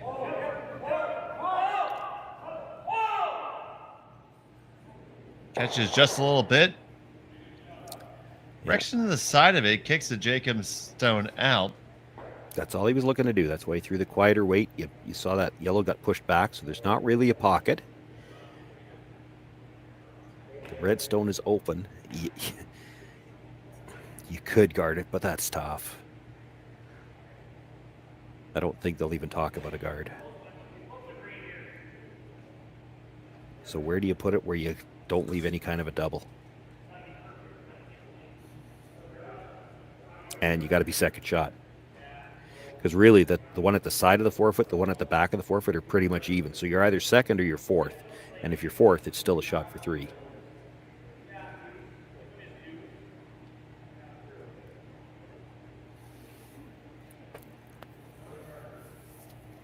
Well, can you remove both those yellow stones around the outside? Looked like it might have been there from the long shot. The guard's in the way.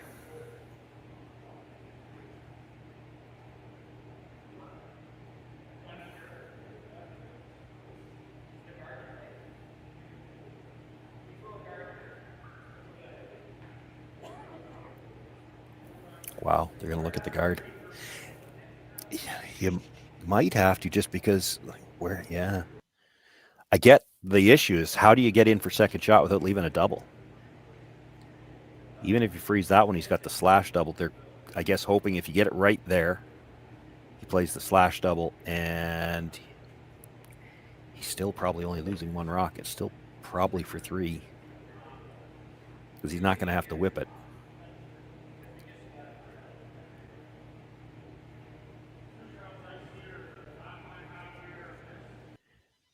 You guard, he's running the guard back for three.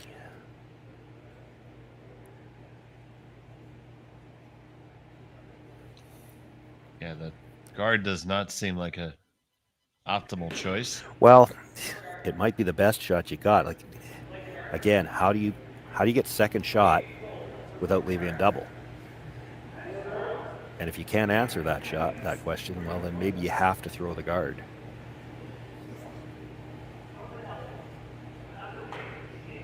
You know what he's going to play, but he still has to make it. I guess the bad part of that, if you're Brad Jacobs, is you're pretty good at those shots yourself, and you can see how there's a way to do this where Kevin Cooey runs it back and the Reds clear everything. They're not going to touch a yellow stone.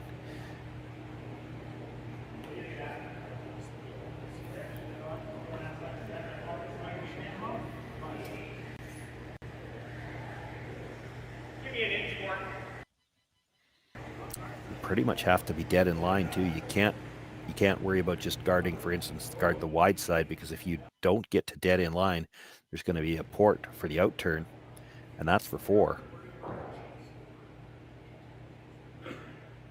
So Brad Jacobs deciding on the guard here.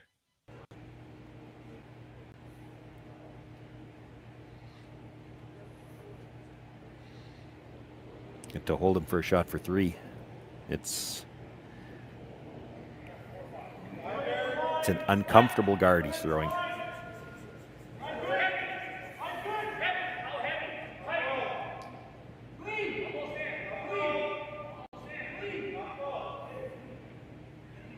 Coming on down, it's all about the line. You need to be dead on line. It is. He needed this to stop. It's for four now. It is way deep.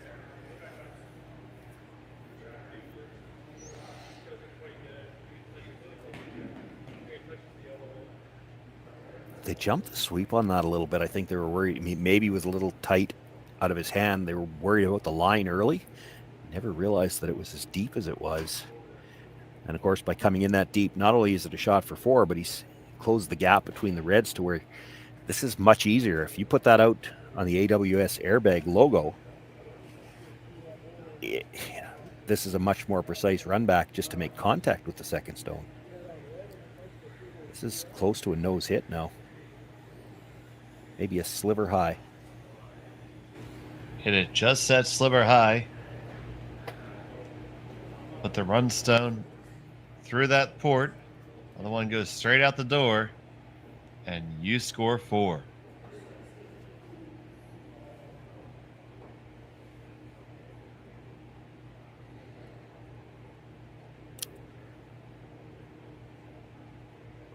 Kevin Cooey.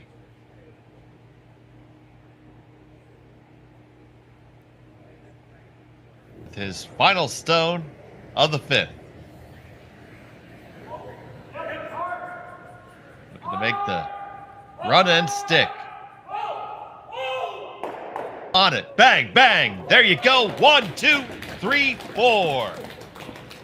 Kevin Cooey puts up the 4 and takes a 3-stone lead after 5. Jacobs will have the hammer when we come back in 6. You're watching Curling Stadium. Welcome back to the RBC Dominion Securities Western Showdown in Swift Current. Huge shot in the 5th there for Kevin Cooey.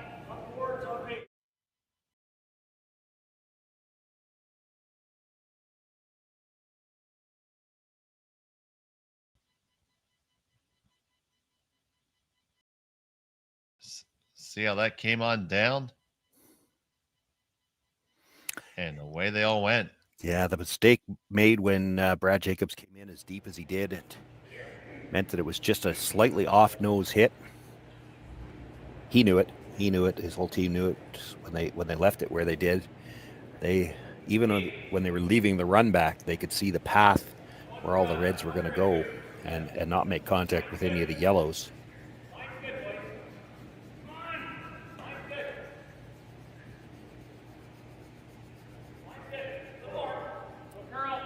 Need to get this guard across the line. They will, and they do have stacked corners. Haven't seen that played as much this weekend as I have most of the year. It's been this particular weekend in particular. There's been more of the split house corners for a lot of the year, and actually the last couple of years with so much movement towards the middle. And I'm surprised that's why we didn't see it here. You hate to throw the 2 corners on opposite sides because you could end up with no path left to get to the button. And certainly with the amount of late movement there's been here in Swift Current, I'm surprised that everybody was so willing to throw corners on opposite sides, because that was the thing. You had to ride outside the edge of the forefoot for the longest time, and then at the end they just dove over. Well, if you've got guards in that path on both sides, how do you get to the button?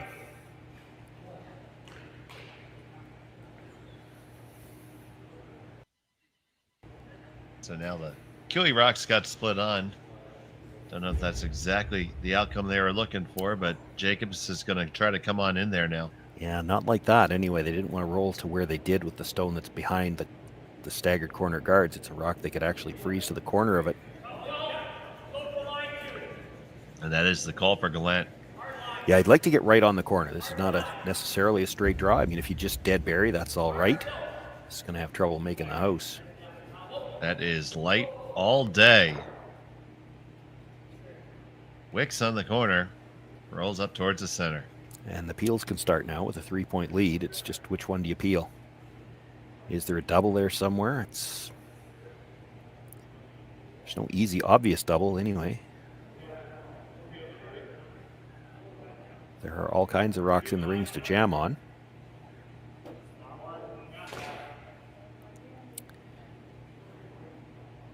Easiest one to peel is just the long corner, and I think that's what they're going to play. Start up top and work their way back.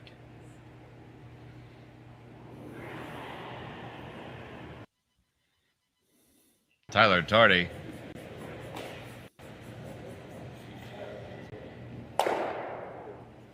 Makes that peel, but does not oh, there goes his rock.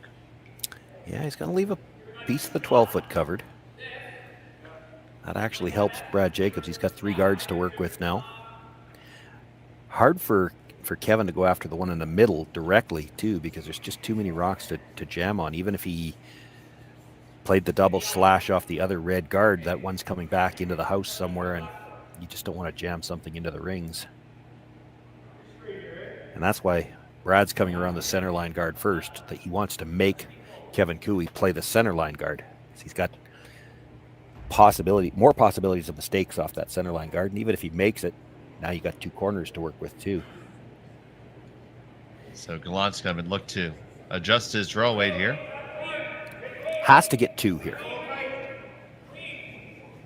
He'd love to get 3. He's got rocks to work with. This one also needs to go.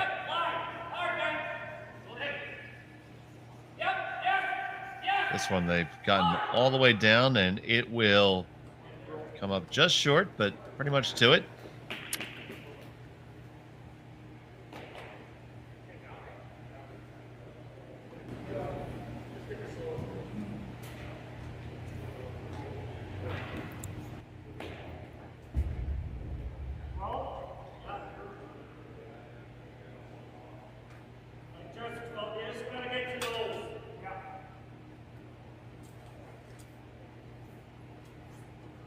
Did peek out just a little bit into the open, so Aaron Slaczynski being asked to come down and red onto yellow. He just wants to release the back one so that you've got a way to get that red out. Doesn't care if he kills the back one.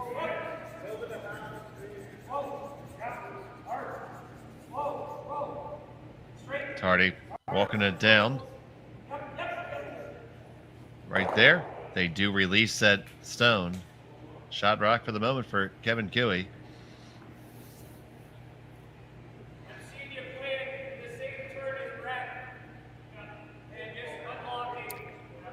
So I feel like you have to come right back there, don't you? You could, yeah. You'd have to release it again, but here's the difference. Whereas Kevin Cooey doesn't mind killing his own stone, Brad Jacobs has to keep his own in the back somewhere, so they've got to play it a little bit more delicately if they play it. He doesn't necessarily have to release it. You'd like to. And the reason I say he doesn't necessarily have to is you've got the run back on the red corner guard right now. It goes onto the yellow in the corner of the 8-foot and comes across and kills that rock off the button. Now, he'd like to see an easier shot for 2 or 3 with his last one, but he's always got that. And he knows he's always got that. And I guarantee you he's already seen it. So you see him reference for Kennedy there about back 8, back 12 weight. Yeah, and that's where it makes this shot a little bit more difficult. If he's going to release the red, he's got to be ever so slightly off the nose one way or the other. The red's going to go straight back. He's got to leave the other 2 angled so that it can go by the red. He doesn't want to lose that red stone.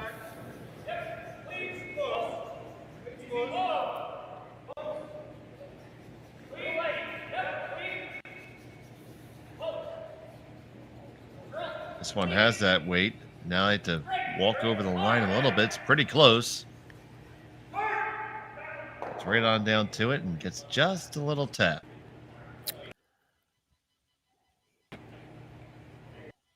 Yeah, didn't really release it enough.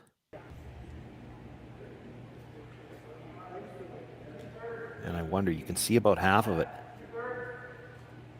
Could you just blast it? You might be able to. Blast it, that's what he's talking about now. Hit it thin. You catch the top of the yellow, it's coming back, killing the other red. You lose all the rocks out of the middle. But we're late enough in the end. You probably don't mind that either. Brad doesn't really have a lot of time to set up 3. He's only got 3 rocks left.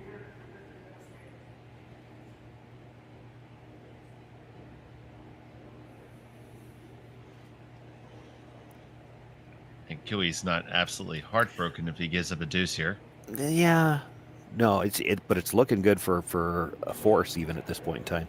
The only thing that's holding him up on this is that you're almost making a shot for Brad here. He's got to do something with that yellow in the middle right now, and he doesn't have a direct way to get it out either. There it goes from Sluchinski, and away they all go. 1, 2, 3 out the door from Sluchinski. You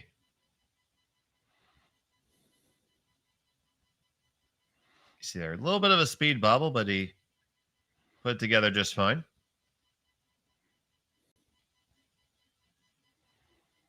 Clips it thin, touches the yellow. You knew that back one was going to go.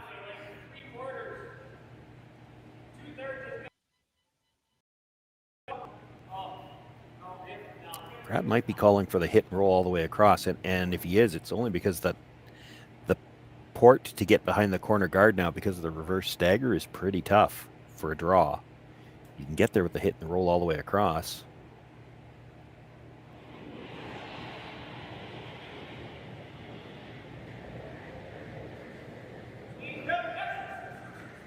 So Kennedy, hit and long roll. There's your hit. Rolling right on over and right to it, and dead under cover. Beautiful execution right there.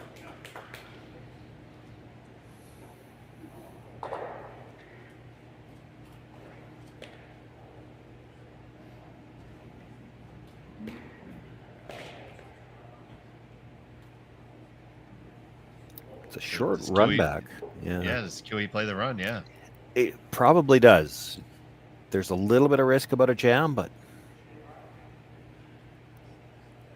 I mean, unless you dead jam it on the yellow, which is a long ways away from making the shot he's playing, it's not the end of the world. If you catch the red on the inside in such a way that you're going to jam it on the red, or pardon me, on the yellow, when it's coming at that angle, there's going to be a lot of spin. It probably still spins out the back.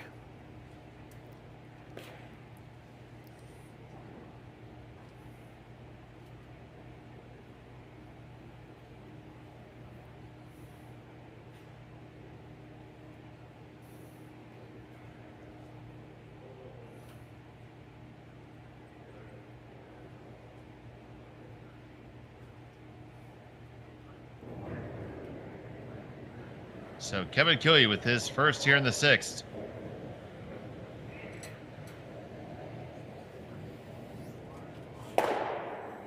Just makes a straight peel over the top. So Jacobs puts the broom down immediately to split the rings to make sure he can get two.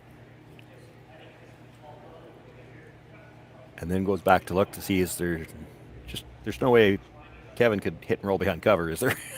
And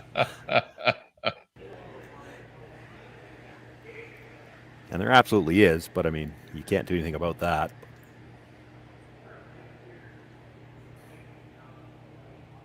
I can't imagine anything else you could call right now. No, not really.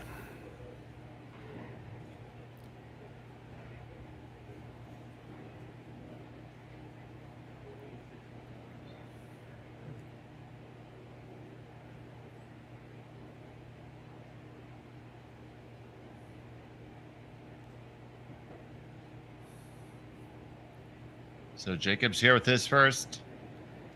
He's just looking to split the rings. Keep it nice and even. No doubles defense.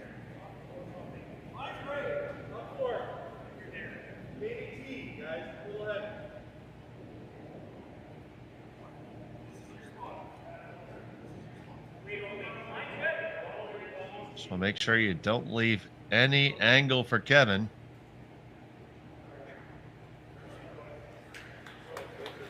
I think it stopped in time. It's in danger or not for a minute, yeah. It just stopped. And there is danger to play on that side. It could jam. Yeah, this is the easiest way to get to the cover at the middle. I guess you can see all of the other stone, but you'd have to play into it to go the other way. This one you can play the flatter roll, step higher in the house.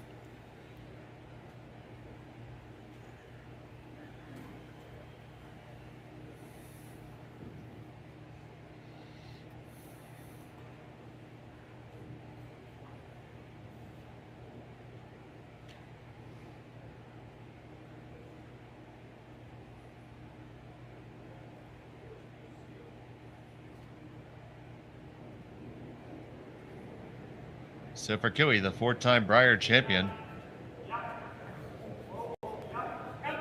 His final of the sixth.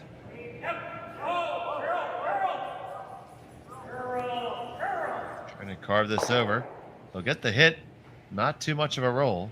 Yeah, not quite enough. The open takeout for a deuce for Brad Jacobs. Yeah, he did roll for shot, so Brad's got to hit it. Hoping not to have any kind of deja vu back to the third end. Mm-hmm. Let the record state that you brought that up. Well, he's got lots of room to roll if he overcurls this time. It's a broomside hit that would give him trouble. Actually, I guess it was the broomside hit the last time. It was the other turn. Brad Jacobs. Final stow the sixth.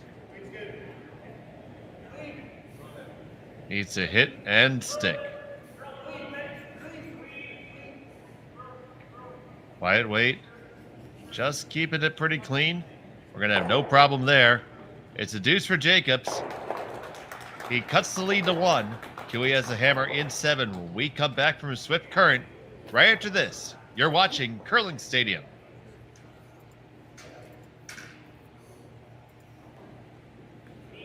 Welcome back to the RBC Dominion Securities Western Showdown here on Curling Stadium.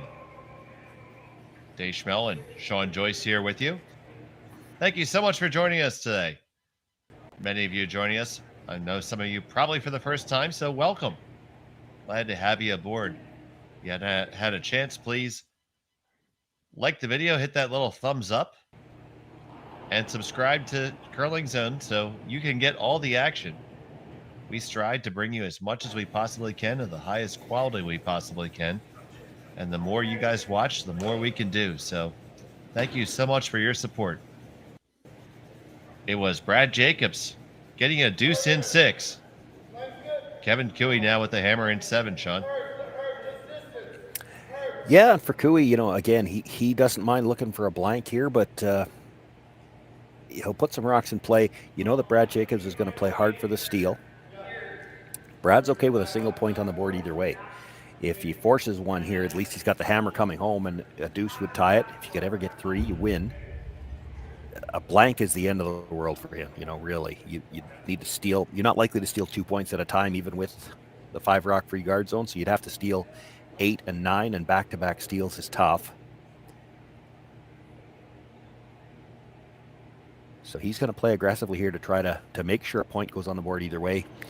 I wouldn't even be totally shocked if he decides, you know what, we're going to force you to 1, or the game's going to end right here.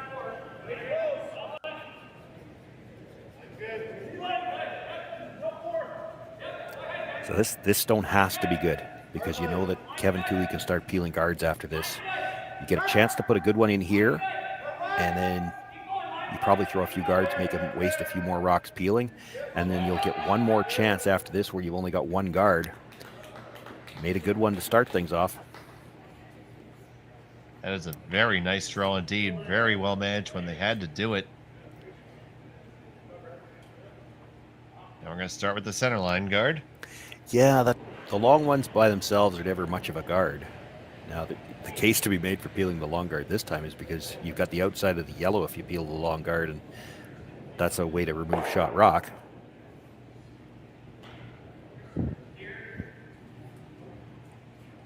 Brad will look to put it back. And this could be an exchange of stones that goes on for a while. You'll see the guard go up. You'll see the peel. Guard, peel. Until... Boy, I'd have to think at least Brad's first one. He's actually got a pretty good one in there right now. He could guard this all the way through and just take his chances. The other side of that equation, though, is Kevin Cooey knows that, right? So at some point in time, if Brad Jacobs doesn't change the approach, Kevin might. So there's always that game of cat and mouse. You've heard us refer to it before. For myself, I find this part of the game very entertaining. It's really interesting to watch, because it's not just what you can make or what you leave. You got to worry about when does your opposition make the other move. Right, and it's who takes that initiative, and by doing it takes it away from the other one. And then do they make the shot when they play it? I mean, it's not going to be an open shot if Kevin Cooey, for instance, decides to make the first move. He's got room on the out-turn side, for instance. Well, out-turn for most of the players on the sheet. There's a couple of lefties that would be the in-turn, but he could get to the yellow in the forefoot on the out-turn and drive it onto shot stone. That long guard's too high to really take that away. Brad knows that. I don't think he can worry about it yet. I still think he needs the guard.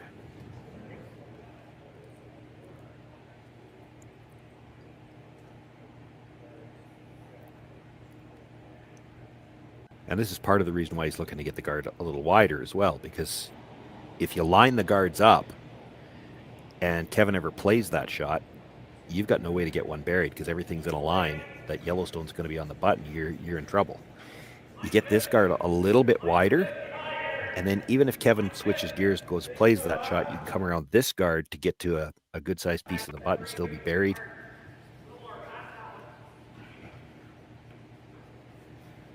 Would like some separation here. They'll get it deep enough, I think. I don't think he tries the double peel. He might. They're closer together than you would have liked, for sure. Mm-hmm. He had to move the hoodie enough to hear. Well, that's, how you know he's down to business. He only took it off one ear. It's not completely off yet. Oh, boy. Now it's off. Game on.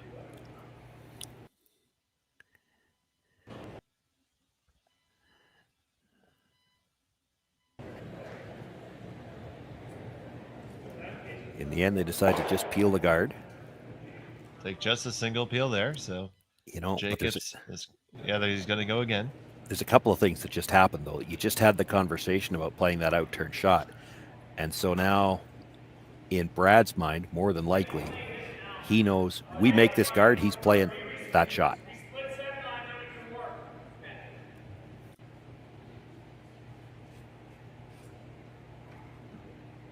Don't think you can do much about it. This has to be a good guard. It's got to be a little bit wider. It's got to be splitting center so that when he sticks that yellow onto the red, you could still come around the guard and be shot rock.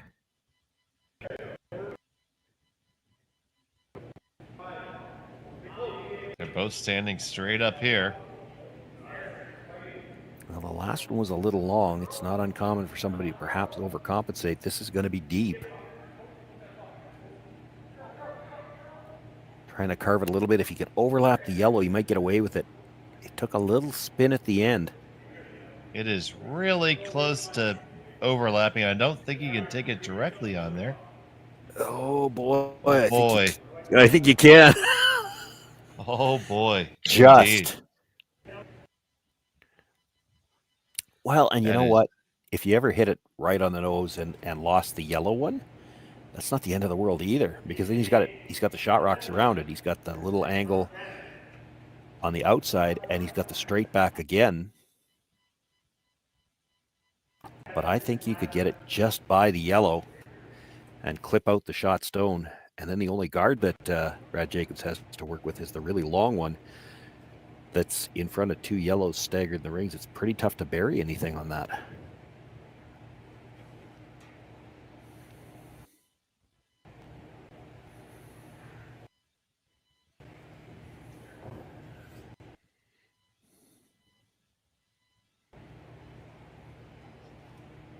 He does have to get just across the nose to miss the yellow, but it still looks like there is angle to just miss the yellow and clip the red.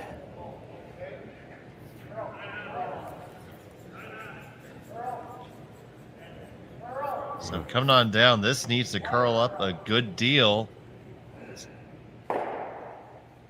It does clip the yellow on the way by. It's not the end of the world for Cooey. He's got two ways to get at the red right now.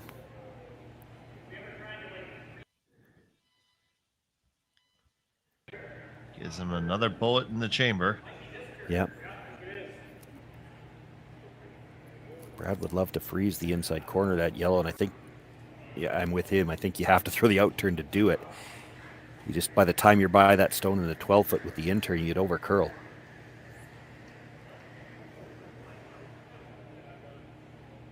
So you see right there, get to the inside corner. You'd protect your shot rock from both angles of attack.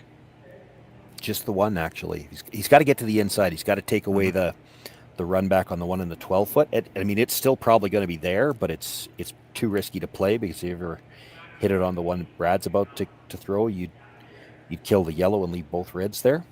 He's always going to have the outside edge of that yellow onto the red, but if you get this one in a good position, he makes the yellow onto the red. You should be able to promote this one onto the one that Kevin promotes. You see, both teams have been feeling like they're getting little bits of debris. And they may be. On the other hand, it could just be that, we're 7 ends in here. There's been a lot of sweeping. It could be just getting a little bit flat in front of the hacks, and it doesn't feel good when they try to give it that little spin, get it ready to go. It's getting a little flat in front of the hacks.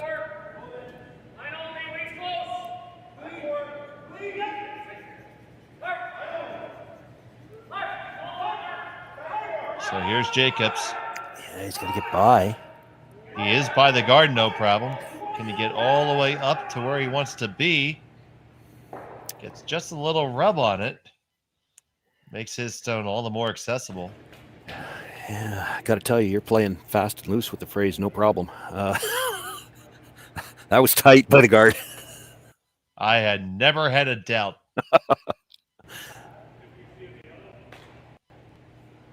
Oh, country mile.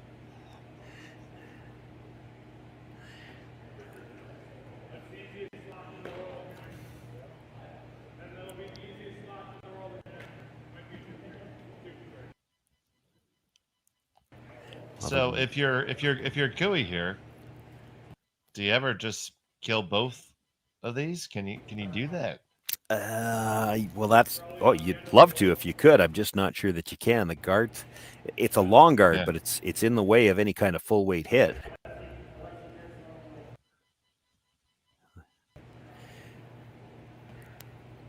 Like you can probably get with hack weight through the port, red onto red and stuff it, but I think the red's still shot rock if you do that. And now the angle's no good on the.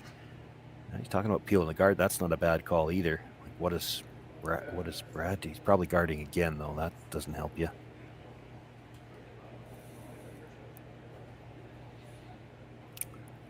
So going to come through the port, red onto red.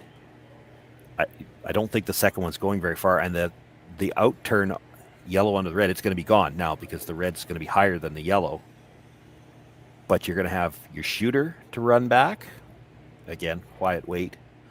Or possibly the one in the 12-foot. Because I think to make that port, it's going to be curling at the end. You're going to get just past the nose on the red. So your shooter should roll a little bit. You'd actually love it if you could roll your shooter into the same line as that yellow stone at the edge of the 12 or edge of the 4-foot, because then you would have the angle on the one you're about to throw. I just don't know if you get that much finish through the port. Maybe.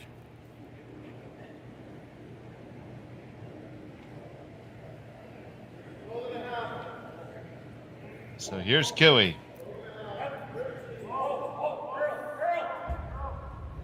Needs to come across.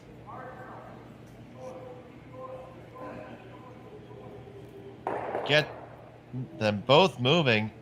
He leaves his shooter right there. Jacobs now lies 2. He does. I mean, it's not a disaster. No. But it's not great either. He's got 2 runs, but you might be able to take both of them away with one guard. Now the question is the red stone at the top of the button. He can see probably a quarter of it. Is that enough to make the slash double? I think that's what Mark's trying to decide. He's getting down there to look at it.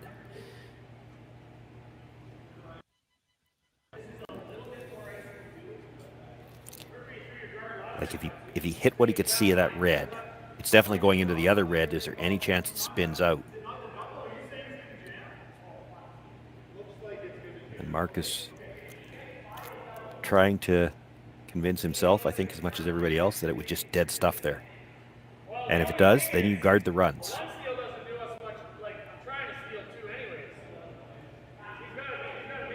it's not easy for him to score with the runs either. You got to consider that. Like, if he can't get the double, he's not scoring. Like, you just run it back onto the top one, the back one still scores. He can't run that one on the 12-foot back at the shot stone.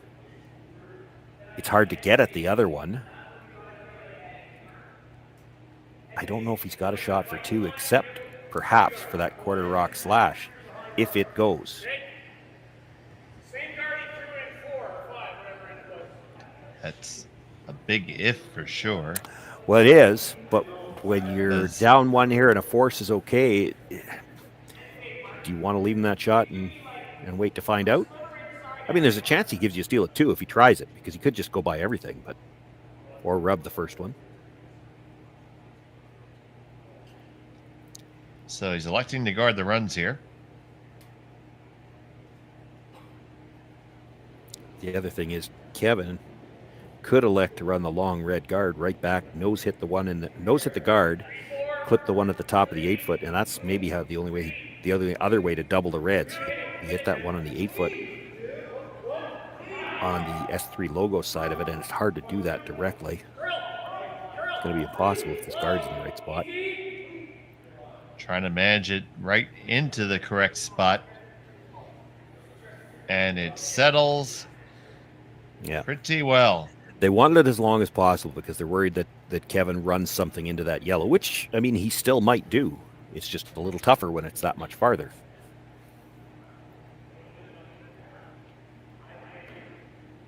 So, one-year shots to try to just throw that slash, catch that little sliver that you see sticking out there. And hope it spins. And I don't know if it does. I mean, it's pretty thin. It might be.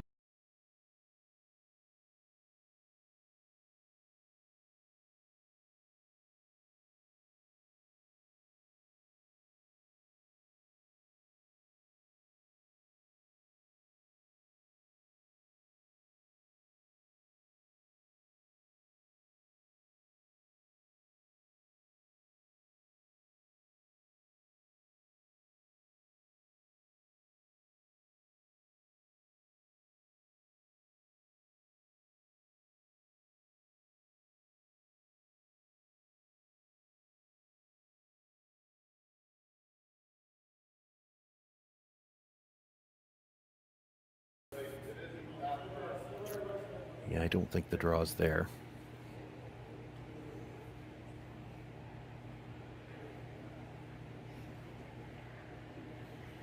And the run on the one on the right, if I'm not mistaken, unless you lose the stone you promote, it's only going to be for one. Well, maybe two. Well, yeah, to make it, he's got to hit it on the nose. He hit it on the nose, clip the side, clip about half a rock on the red, try to drive it into the pocket. So, I mean, it's for four. Potentially four. Three for sure.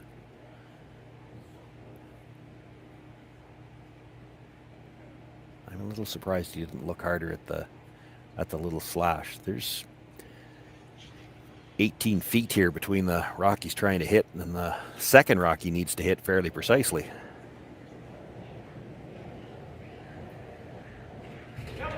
So Kevin Cooey trying to run this all the way back on the one. It's going to slide on out. It's a steal one for Brad Jacobs. We are going to be all tied up. Cooey with the hammer coming home right after this. You're watching Curling Stadium. Welcome back to Swift Current, Saskatchewan. 8th end action, men's final, RBC, Dominion Securities, Western Showdown. I'm Dave Schmel. I'm joined by Shawn, Joyce, and we are so happy that all of you have joined us here on Curling Stadium. We have a tied up affair coming home. Jacobs just got the steal. It is 6-all. Cooey has the hammer here in the 8th end.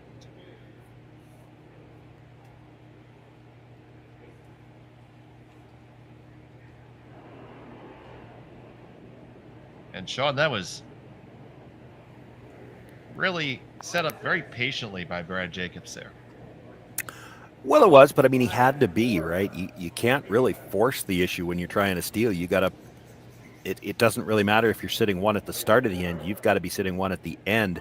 You can't come into the house too early. You had to throw all those guards and let Cooey peel so that, when they did get to the end of that end where they were, the situation they were in, Cooey didn't have time to maneuver rocks around. He had to play, as it turns out, an 18-foot run back because it was last rock. He didn't have time to try to manipulate guards or change angles.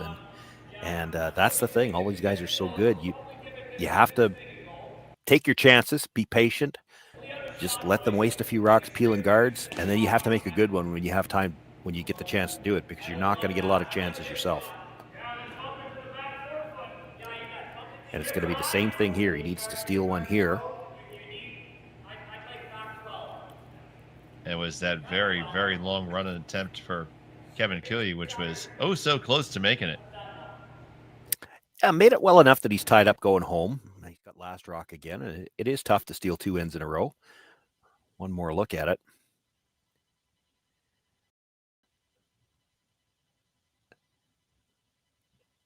Very close to making it. If anything, actually, they overswept. It needed to curl just a sliver more. Curls a sliver more, catches that yellow a little bit thinner, and then it goes into the pocket of the two reds. It needed to catch the one at the top of the forefoot first to get the double.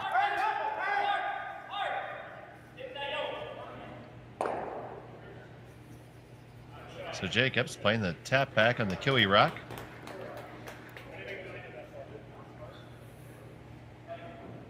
Now the hits can begin.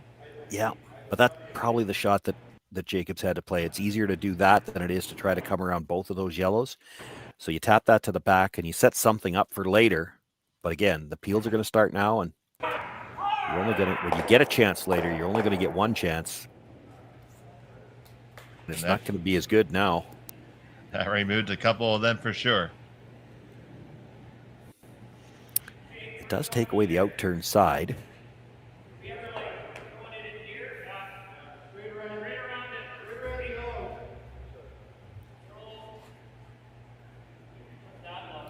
He's going to look to keep the guards somewhat in line here. You'd like to keep Kevin Cooey peeling the high one for now. Get this in line, let him peel the high one, and then you might, with the next high one, try to come just a little bit closer to center, because he's not going to play the over-the-top double peel when it's going to come back into the rings right now.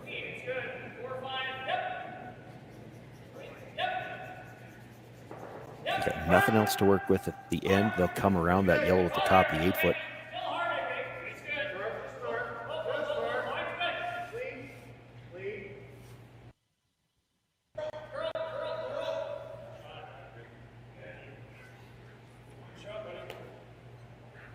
Okay, got those nicely lined up. Probably not much Kevin can do other than just peel the long one. Peels the long one. Do you think Brad puts one back in the same general area? General area, maybe a sliver more towards the center line, because again, the double peel, if you're half a rock, just enough. If you're half a rock to go over the top, if you're just a little bit on the center line side of that and he has to go over the top to make the double peel, well, the second one's coming back into those yellows. And he might not want to risk stuffing one like that. So he's probably not playing the double peel, I would think. This discussion isn't about playing something else right now. I wouldn't think. It's about, okay, we're playing the guard here, but what's our ultimate goal? What are we throwing eventually? He does have, with the two that are there, the two reds on the side, he can come around those to the edge of the forefoot. It would leave a pretty short tap for Kevin in the middle. That's not a shot you'd play now. What they're talking about is if you play that in the last one, what are we leaving him?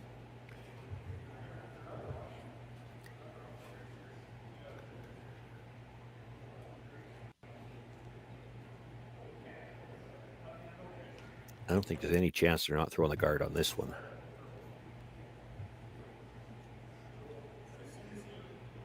Some more game planning, what we're going to do later. I think so. I mean, they're taking a lot of time talking about it. So I'm not positive, but you come in now and that rock at the top of the 8 foot's not helping Kevin Cooey either. He's just going to run it back.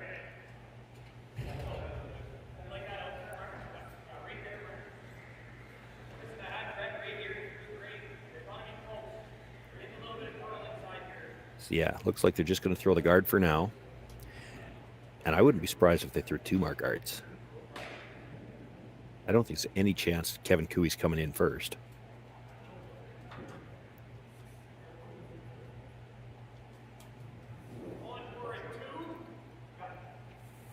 Cooey's ready for the battle. He has the hoodie up, keeping those ears warm for now.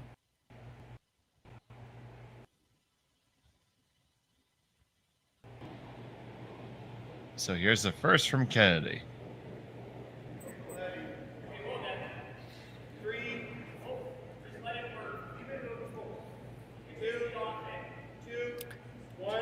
So you might throw, I'm going to say maybe 2 more guards, let him peel both of those, then come to the back one. Let him play the run back. Even if he makes it, you come around the corners. And then because he's made the run back, that tap back is not as inviting. It's going to be a little bit longer.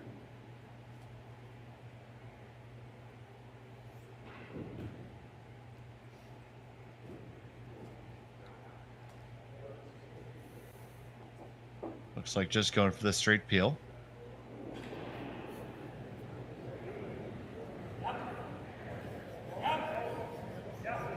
Yeah, and I had to expect he was going to play this.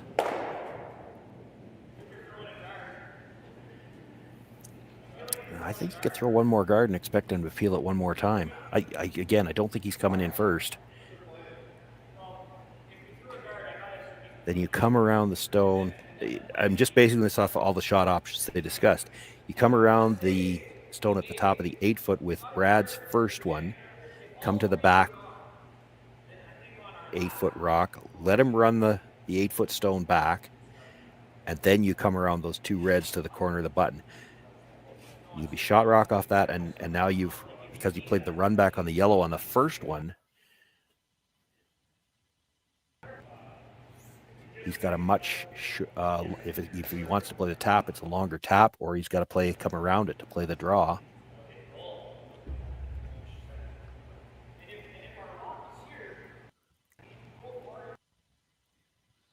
The problem with going there now is Kevin probably just plays the slash yellow into it, and then the center line's open. It's an open draw. He's always going to have the button. And you have to figure he's going to be able to find the 4 foot. Yeah, you've got to be buried, so you've got to be on the edge of the 4 foot. He's going to have the whole button. I don't think you want to let him run that on an angle. I think if he's going to run that, you got to make him run it straight back, trying to pick out a rock in the back of the 4 foot or something. So would you like to draw to the one in the back of the 8 now? No, I'm guarding here. Let him peel the guard, and I'm coming around to that one of the. You don't even have to be all the way back to it. Be back 4 foot on Brad's first. Let him play the run. Then you come around the corner. And now at least your tap back's another rocks with. If he's going to play a tap back or if he's going to straight draw, he's got to go around that yellow at the top. Then it would only be biting the top 8. Half in the 12, half in the 8. The problem with playing this now, in my opinion, as I see it, Kevin Cooey's going to play the slash on the yellow at the top of the 8 foot. And then no matter how the rest of the end goes, he's going to have the button open for his last one.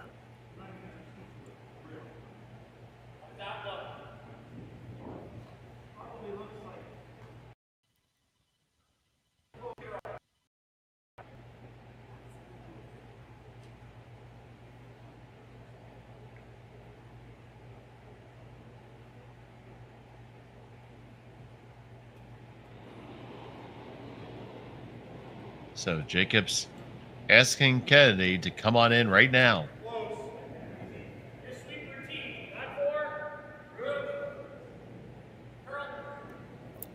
If you're going to come in now, you might even want to be back 4 foot. Get as much separation as you can. Hope that the slash is missed, and then, with your last one, you could actually come to the top of the 4 foot and create the same problem where he's got to come around it. But this is going to stay pretty high.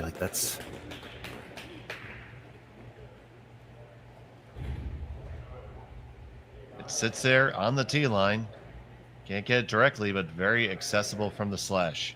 Yeah. You could play the double peels, try to get all three of them too. I probably wouldn't, but these guys make that shot so routinely that they might.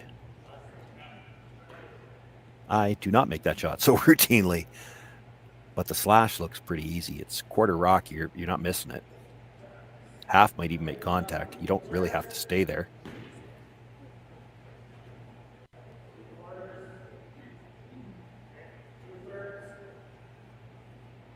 Maybe he likes that rock in the 8-foot. I don't myself. If I'm Kevin Cooey, I don't like that rock there.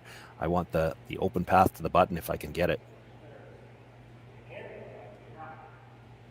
Rock in the way that I have to tap just complicates things.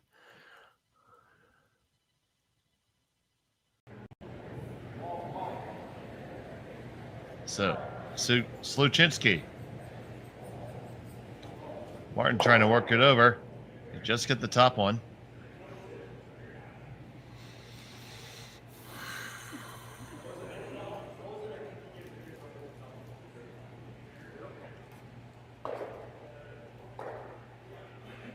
So what do you see now, Shawn?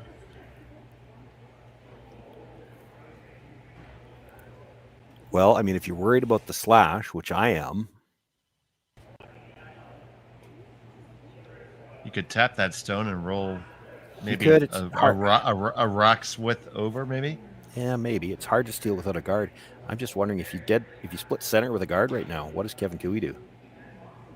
Is he really going to try to run it through that port? If he just picks it clean, you can make a decision on the last one.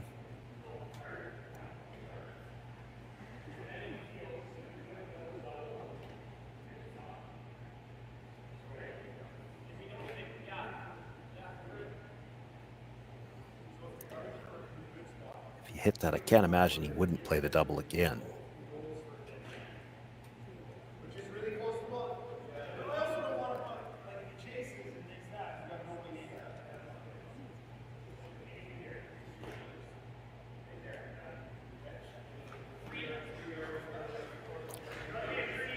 Looks like they decided they're going to play the guard on basically the same guard. Don't leave him the chance to get at shot stone directly. I think if you throw the center line guard, there's no chance he's playing that either. He might try to run it in. It's risky. Mind you, if you make it, the game's probably over.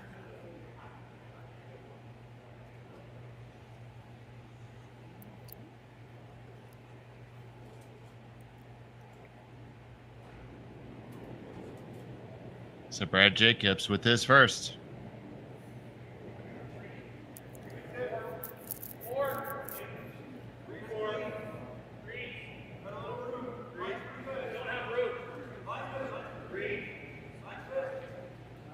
Just looking to put that guard back.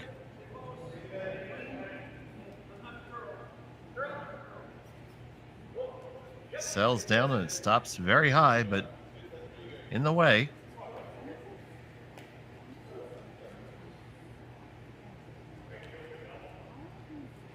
Might have left the double on the reds on the outside. Didn't cover any piece of that stone in the 12-foot.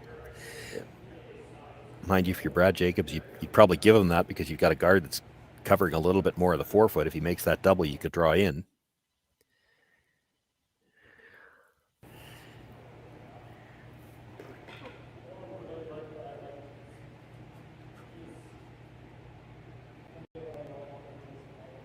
I'm never playing the tap. You make the tap, Brad's got the angle running on the red behind the one you're about to throw. That's a disaster.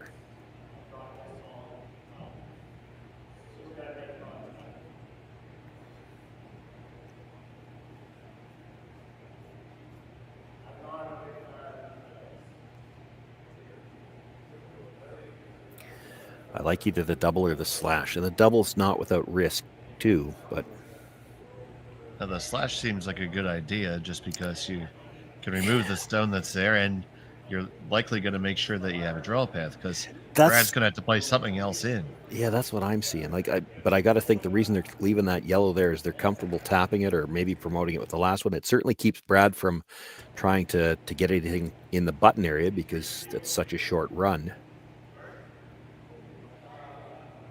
But we're late enough in the end that you make the slash, you can't really put anything in the button area.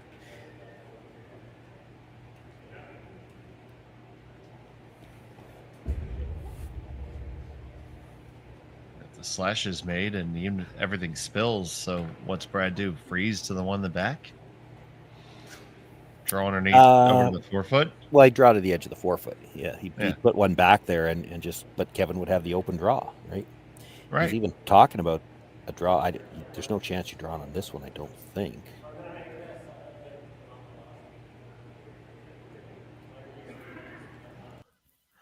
Boy, you draw with this one. Jacobs makes a nose hit double, and now you got to draw. Granted, you've just thrown it, but you've got to come around the one he's about to throw. I just don't think you want to be in the rings and in the 4 foot area and let him make that nose hit double.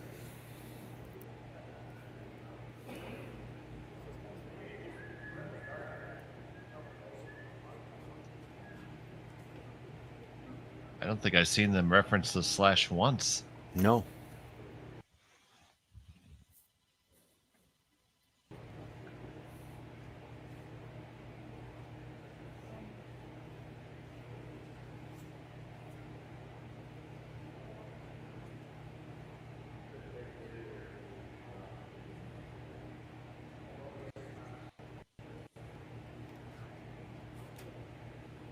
There's an angle on the guard if he wants to try the triple too, yeah.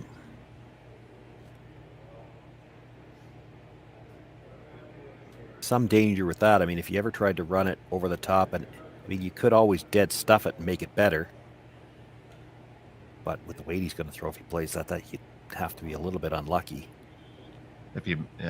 Absolutely, if you make that, I would recommend that his next job be with NASA to help them get back to the moon. Oh no, it's earlier in the end they'd play a shot like this all day. You play the peel across the top, have it come back into the rings, and if it clips the one out of the side of the 4 foot, great. Even if it misses the one in the top of the 4 foot and somehow managed to stuff on the one in the back of the 8, like a rock back that far is not going to hurt you. If you get rid of the guard and the one in the 12 foot, like what does Brad Jacobs do? If he's going to cover the one in the edge of the 4, you're still going to have a shot on the other side. If he's going to try to bring another one in that's any good, how does he not leave you a nose hit, roll to the button off that red that's going to be open on the side of the 4? So, you make contact with both guards. It's pretty hard to see anything real bad working out.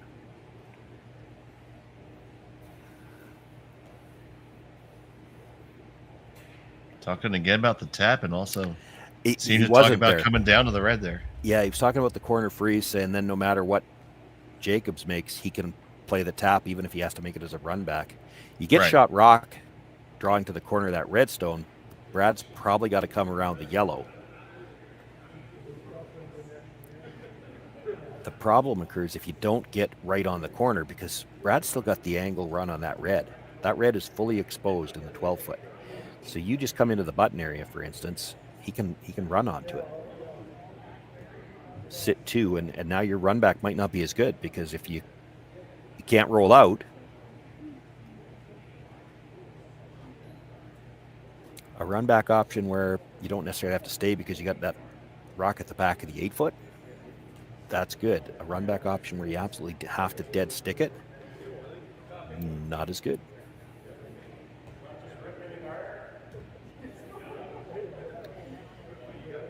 Thinking about peeling the guard because he likes his chances with whatever he's got left on the last one.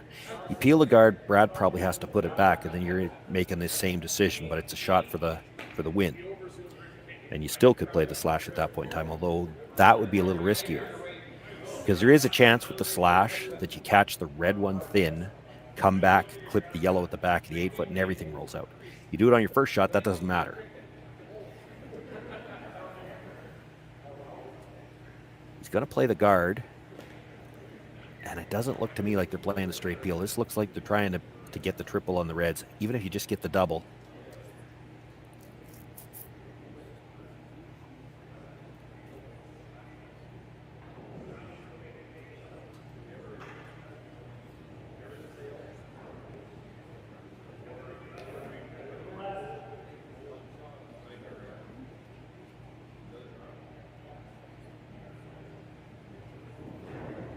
So here's Cooey with his first.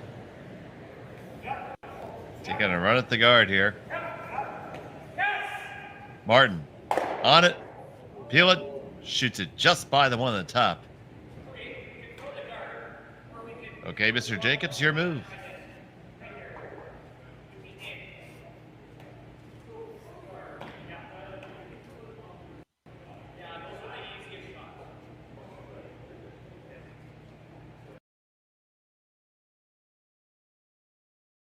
Yeah. Benny's seeing the slash, and what he's saying is, there's always the chance he could slash it, kill his own.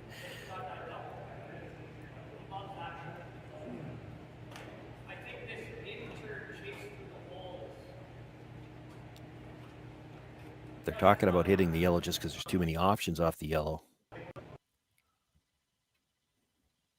But if you're going to hit the yellow, you got to roll a little bit because there's still a port to get at the red on the side of the forefoot. And once you hit the yellow, you're definitely not third shot.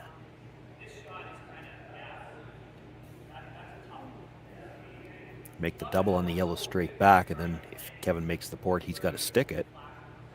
It's a little tougher. Straight back double's no gimme either.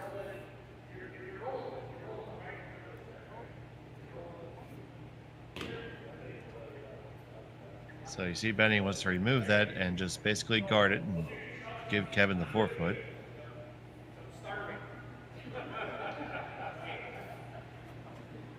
He says, I've had my say, I'm going back to my end.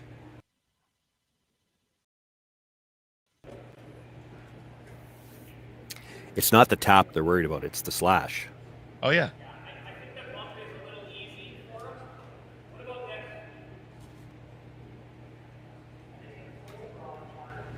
And that's the problem. As much as they know they want to take that away, they also know that to do it, they got to roll over, and they're opening up the center line for an open draw.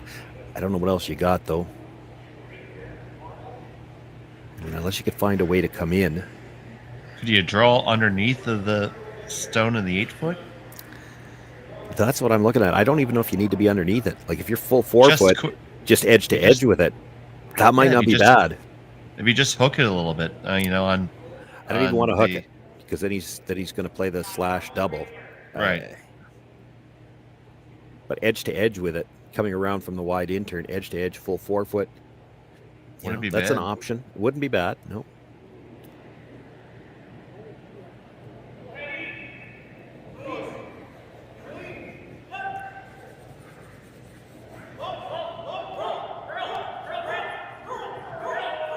So less stone from Jacobs here. Made the double. Made the double. Which means if Kevin wants to come through the port, he's got to stick it. He's got to throw quieter weight, negotiate the port, or he can play the straight draw, try to get by the red that's the top of the 8.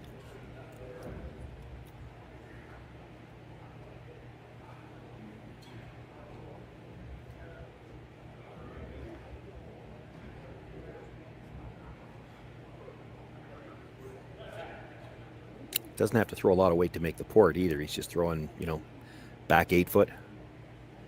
They'll try to manage it down, and because he's never over curling that red one. He just needs to make contact with it, spill in towards the button area.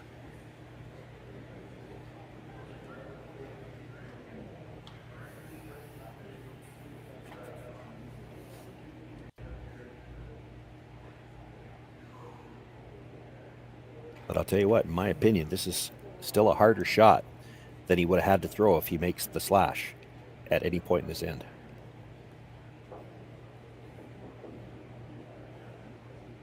I'm really surprised they didn't talk about it.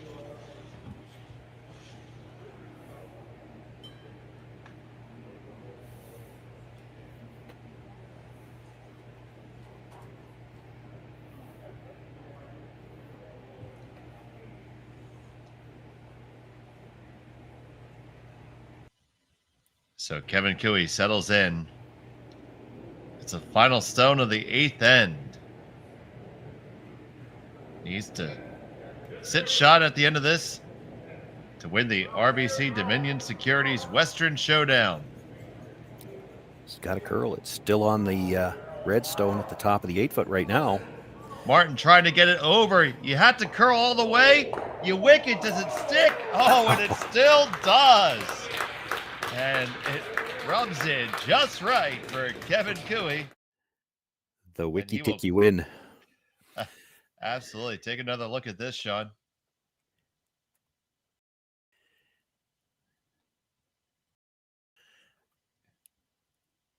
Yeah, just a feather tick. The one time that a feather tick actually helps you, because if he goes by it, I don't think he's staying. You know, he might have made contact, but he's never staying if he gets clean by. Makes the little rub, picks up the win. Check presentation for you right now.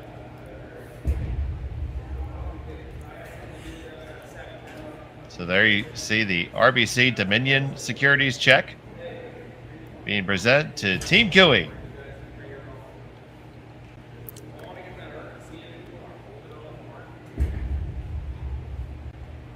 For $13,000. They can avoid knocking down all the signs, they'll be good.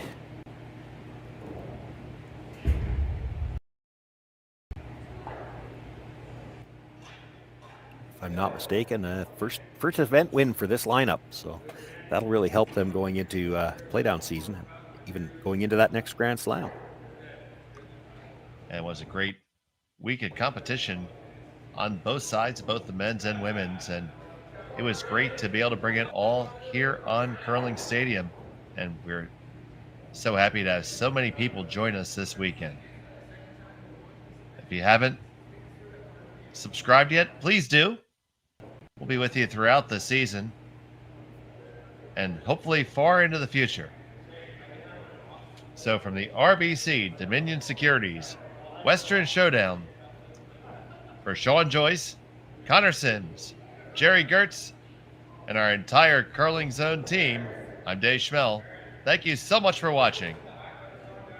Have a pleasant day.